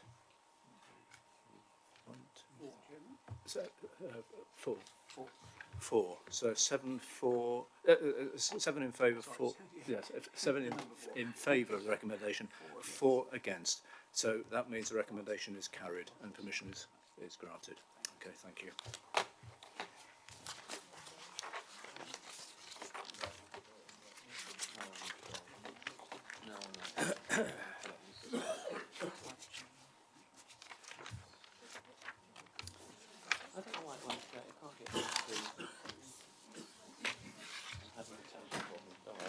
I'll run it like this.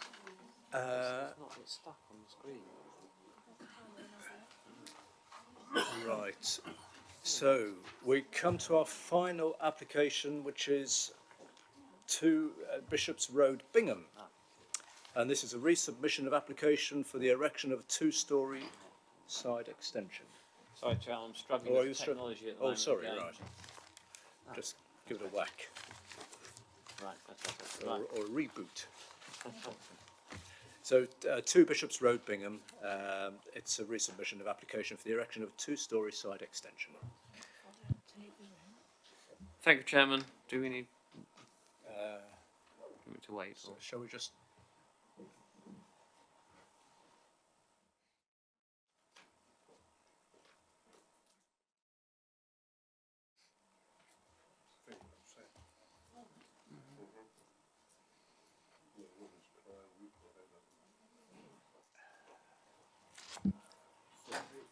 Right, are we ready to continue?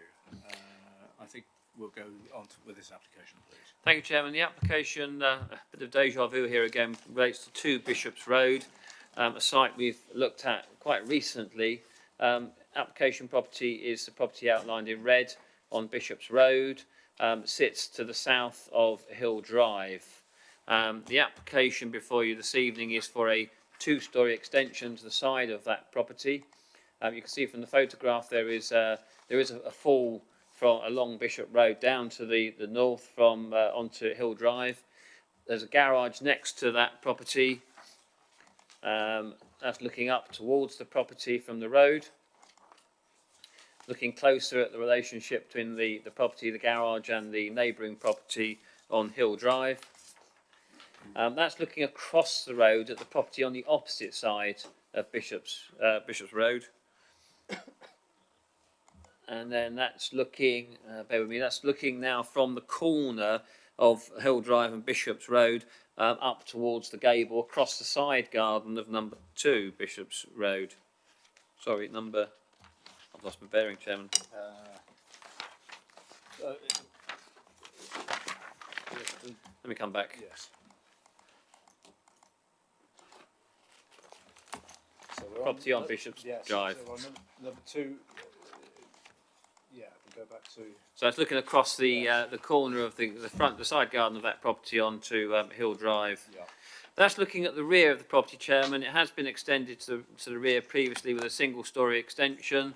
The legitimacy of that extension has been questioned. I've done a quick calculation and it appears that it does comply with permitted development rights, so it didn't need planning permission. That's looking down the side of the property, showing the garage to the property and the gable wall. Looking now from that property on Hill Drive, number 19, thank you, number 19, looking up towards the application site. And then stood in the doorway, you'll see in the moment the doorway that this is taken from, stood in the doorway to the neighbouring property looking towards the application site. And then that's the doorway I've just shown you the picture from, looking back at the property. And that stood in the garden, looking up at the gable end of the property in question, the application property.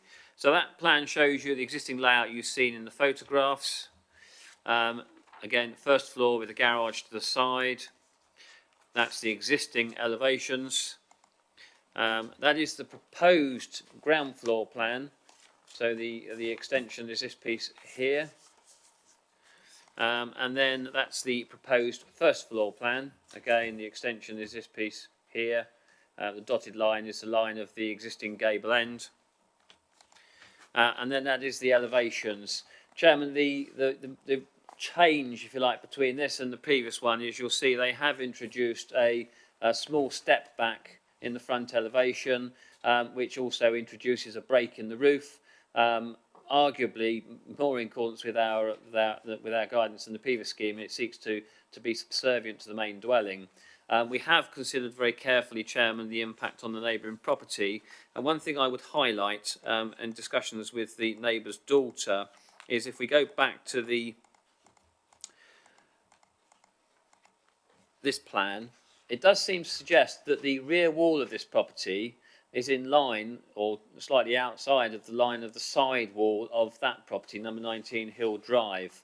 When you look at the aerial photograph, it does appear that actually the Ordnance Survey plan, not the applicant's plan, it's the plan produced by the Ordnance Survey, is a little inaccurate, and there is a slight overlap. What I would emphasise, though, Chairman, is clearly we do not rely on the plan to carry out our assessment. The case officer has visited the site. The case officer stood in the neighbouring garden and looked at the proposal. If this was further back, then clearly it may have a greater impact on the rear main private amenity area of number 19. The main impact probably here would be on the side garden of the property. You saw in terms of the windows in the rear, the kitchen windows at that point around the side elevation with a back door into the garden. So, Chairman, it has been carefully considered and the proposal is presented to you with a recommendation to grant planning permission. Thank you. Thank you. And we have 2 speakers on this item. We have, first of all, Mrs. Panku, please.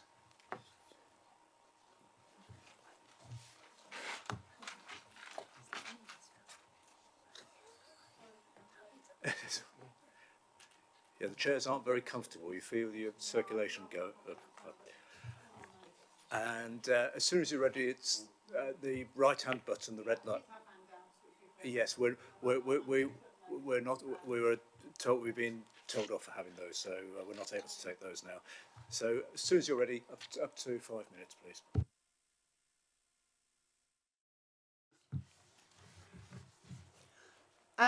Yes, may I start by saying thank you for your judgment and at the last time we were all here. That was valued, quite rightly so.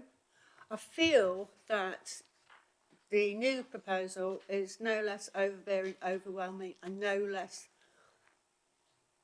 a big problem to the amenities, both inside and outside, to the rear of 19 Hill Drive. The measure really, it's so close, it's overbearing from Mum's breakfast bar.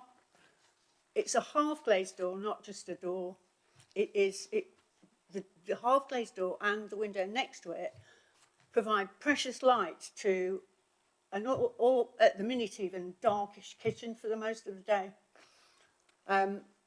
In the windows on the proposed elevation, there is a rear window,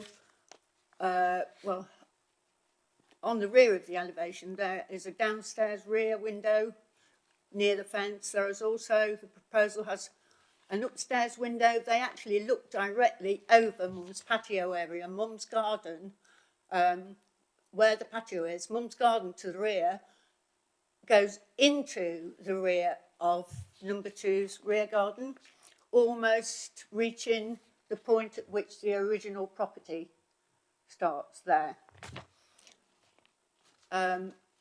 From upstairs, Mum's lounge window can be clearly looked into from the proposed, if the proposed was built. It's just generally overbearing, invasive. The path, the proposed new path and side entrance and side window will be overlooking Mum's kitchen, looking into Mum's lounge, completely looking over Mum's garden. The actual fence itself, the wooden part, is only 5 foot high.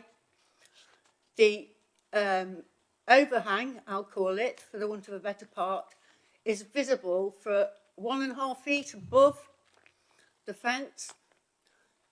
As I said, the fence is higher on number 2 side. Anyone coming down that path or approaching the path from the garden would stare directly over and into Mum's house, both into the lounge and into the kitchen, as far as her breakfast bar, where she sits a lot with the door open. At night time, the same will be true, because you have an electric light on. You can actually see physically through a glazed, half-glazed window, door and window. Again, she's at the minute, there's a garage there with a window in. Outside, when Mum sat at the on her patio, she can see the window over the top of the fence of the present garage. The present garage is exactly on the fence. It touches the fence. The gutter of the garage actually goes over the fence. It's not actually finished off at the end here at the present, and it tips water down now. There would be a lot of water draining onto Mum's ground in her back garden, which is exceedingly boggy, I have to say. How on earth you can put a pole up and suspend the upper part of the building on the corner there where it butts up to Mum's fence without a footing that undermines Mum's property or overhangs Mum's property, I just do not know. There's really not a lot more I can say about this, because really it's no different to what we proposed before, and I don't understand the absolute swing merely because it has dropped slightly and gone in slightly from the front. This does not address at all the overbearing claustrophobic effect this will have on Mother's life, well-being and her day-to-day use of her own property, or any future people or persons that may live there. You cannot imagine how overwhelming and overbearing it is. I can finish there. Happy to finish there? Yes, Yep. I'm fine, because I can't hand these out, and these would have explained the discrepancies, as is. I'll just hold that up for you. Okay. Yes, we have, Yep. we will pick up on those. And there were some pictures with artist impressions on what would be. So, do I need to hit that? Pardon? Yes, that's fine, thank you. So we have we do have another speaker on this item, and that's the ward member, Councillor Stockwood, please.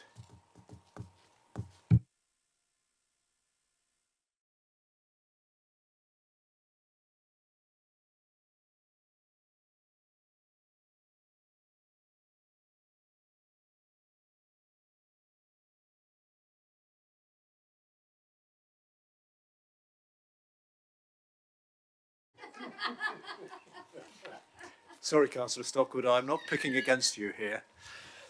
You don't really need me to tell you what to do you? So, in your own time. And of course, referring to the audio recording, I did actually occur to me to actually bring the audio recording from December 2018 and just play it again, because this application is so very similar to the previous application. But we do, of course, look at each application on its own merits. So just looking at the report, pick up a couple of points. With regards to paragraph 27, Hill Drive and Bishops Road are both part of the wider estate built in the 1950s, and the dwellings in the estate are all very similar, very compact and closely terraced. It's suggested that 17 Hill Drive and 1 Bishops Road have a similar relationship on the other side of the road. And if you look at the OS map, there we go. So what I'm highlighting to committee is that what actually happened in this within the terraces is that on some occasions the end property is turned, and you can see it's a slightly different shape going backwards and forwards at the end. So on the north side of Hill Drive there, you can see that some people's properties are turned to make it more interesting. So it's actually the case that number 17 Hill Drive faces onto Bishops Road, and the other side of the road is a different relationship to the relationship between 19 and number 2, which is being, my assistant, Red Pointer, is very clearly indicating that. So I'd just like to say, in paragraph 2017, I would say that the relationship between 17 Hill Drive and 1 Bishops Road is actually side to side. The front door from 17 Hill Drive is clearly facing onto Bishops Road, and so this corner situation on the other, which is the problem of this application, is caused by the fact that it's the back of number 19 Hill Drive facing to southwards, facing towards where this extension will go. With regards to paragraph 25, it's been clearly explained by Ms Pegram that the issue here is that the OS map is not it's a block diagram showing the site, but it's not an accurate reflection of the relationship to properties. So in paragraph 25, when it suggests that there will not be anything to the rear of the neighbouring property, it's been made clear to all members of the committee now that actually there is a relationship such that the extent to which the extension will be directly to the rear of this neighbouring property, number 19. So looking back at what we talked about in December 2018, the issue that you picked up on as a committee is that you identified that this, the previous application was overbearing, and you refused on that grounds. Paragraph 3 reminds the committee of the reason for refusal. The reason is the overbearing impact on the neighbouring property. The change in the overbearing impact in the new application, looking at how this application is different to what was previously considered to be overbearing by the committee, is 120 millimetres, which I reckon to be about 4 3/4 inches. So what's changed here, when you consider the overbearing impact, is it is slightly lower by slightly less than 5 inches. Paragraph 21 paragraph 22 reports to you the clear concerns of the neighbour of overbearing on a home and small rear garden.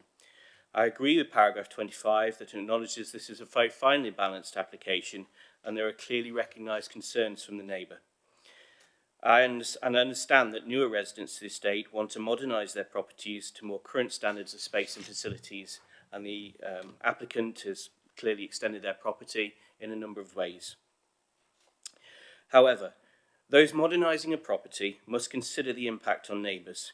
In this case, there is overbearing and an associated reduction in the residential amenity on the property of 19 Hill Drive. As I explained to committees previously in December 2018, I understand that the 92-year-old neighbouring resident has lived in 19 Hill Drive since it was built in the 1950s. This is the home where she raised her daughter, who has presented her concerns this evening. As you consider this application this evening, with its minor changes from that previously considered, I hope the committee can see that the overbearing impact has not changed sufficiently to justify a change in opinion, and that the committee refuses this application on the same grounds as before. Thank you very much.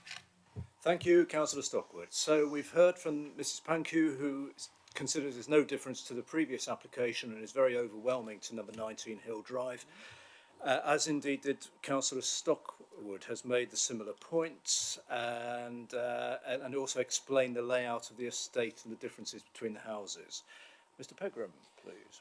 Chairman, just a couple of points of clarification. I think in talking to Mrs Pankhurst earlier today, my understanding is that part of the inaccuracy arises from the fact that on the Ordnance Survey Plan, this property is shown narrower than it is in reality. So I think Mrs Pankhurst and her husband have measured the back of the property and scaled it off the Ordnance Survey Plans, and actually it comes out further than shown on the plan. In terms of the relationship that Councillor Stockwood refers to, yes, this property aspects out this way. This property, I think the front door aspects out that way. The issue, Chairman, that the case officer was trying to allude to is the relationship between the side of the property and what is the private amenity space is not dissimilar on each side of the road. If anything, this one has, albeit a greater impact, perhaps on the side garden. And when we look at the photographs of the property at the rear, if I just go to that one, so the main lounge window or the main accommodation window on the rear of number 19 is over here to the left of the property as you look at the rear with the doorway here. So if there were habitable room windows here, then clearly, yes, the extension would have a greater impact. When you look at the one of the other elevations of that property from the side, that one, you'll see that the some of the main habitable room windows in number 19 are on the side. So that hopefully just explains the relationship, but acknowledging that, yes, there does appear to be an inaccuracy in the Ordnance Survey Plan. Having said that, just to reiterate, our officer does carry out a site visit to assess the impacts. Thank you, Chairman. Thank you. So, who would like to start off on this one, please? Councillor Holt. And followed by Councillor Edwards. Councillor Holt. Thank you, Chair. Looking at that particular photograph, you can see that where the garage is now, that's going to be an extension and it's going to go right up into the sky on the end of that house. Can you therefore now show me the picture of the lady taken from the kitchen looking out onto that side elevation, please?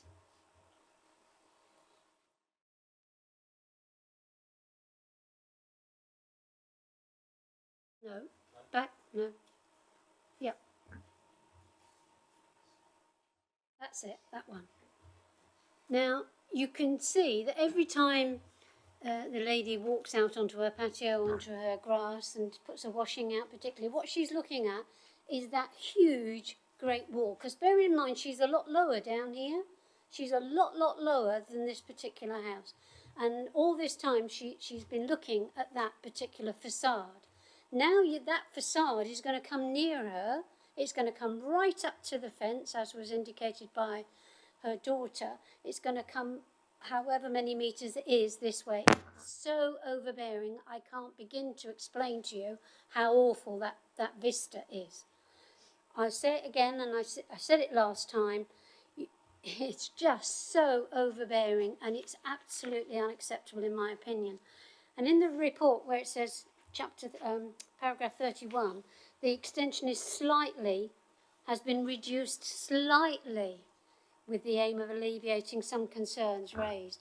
really, that is a total understatement in my opinion. Thank you, Chair. Thank you. Councillor Edwards, please.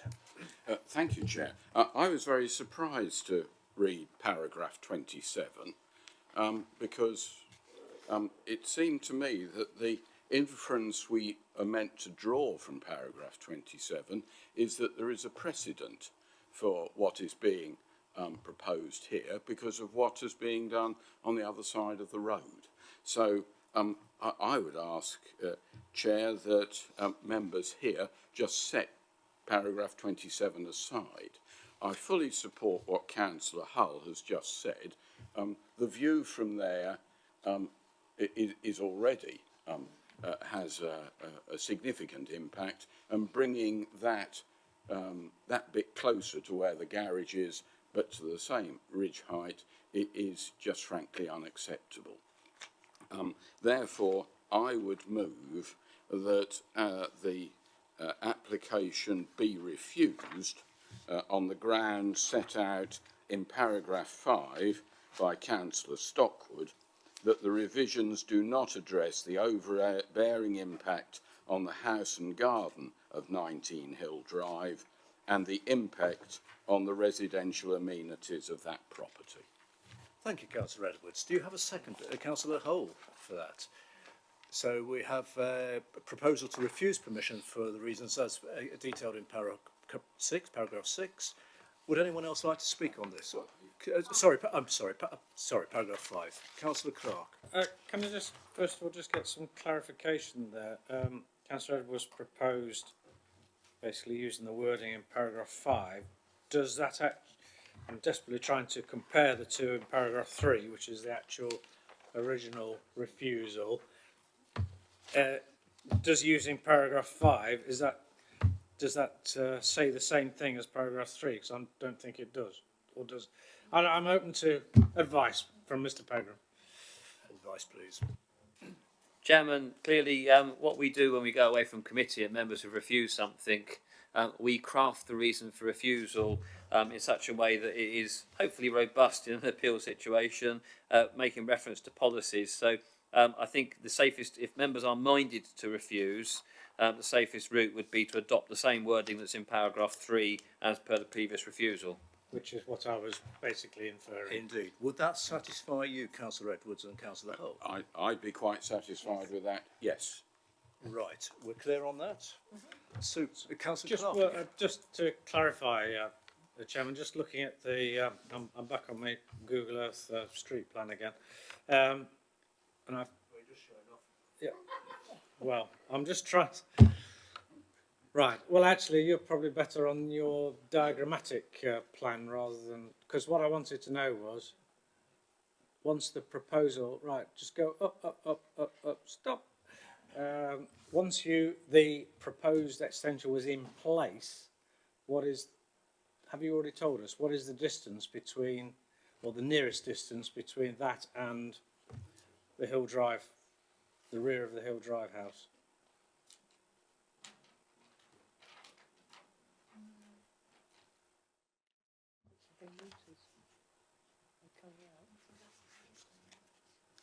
It's doing some conversion work here. Conversion. Chairman, it does scale off of the Ordnance Survey Plan 6 metres. However, Chairman, we have said that I wouldn't like to rely on the accuracy of that, but it's around 6 metres. Not a lot, is it really? No. Fair enough. Yep.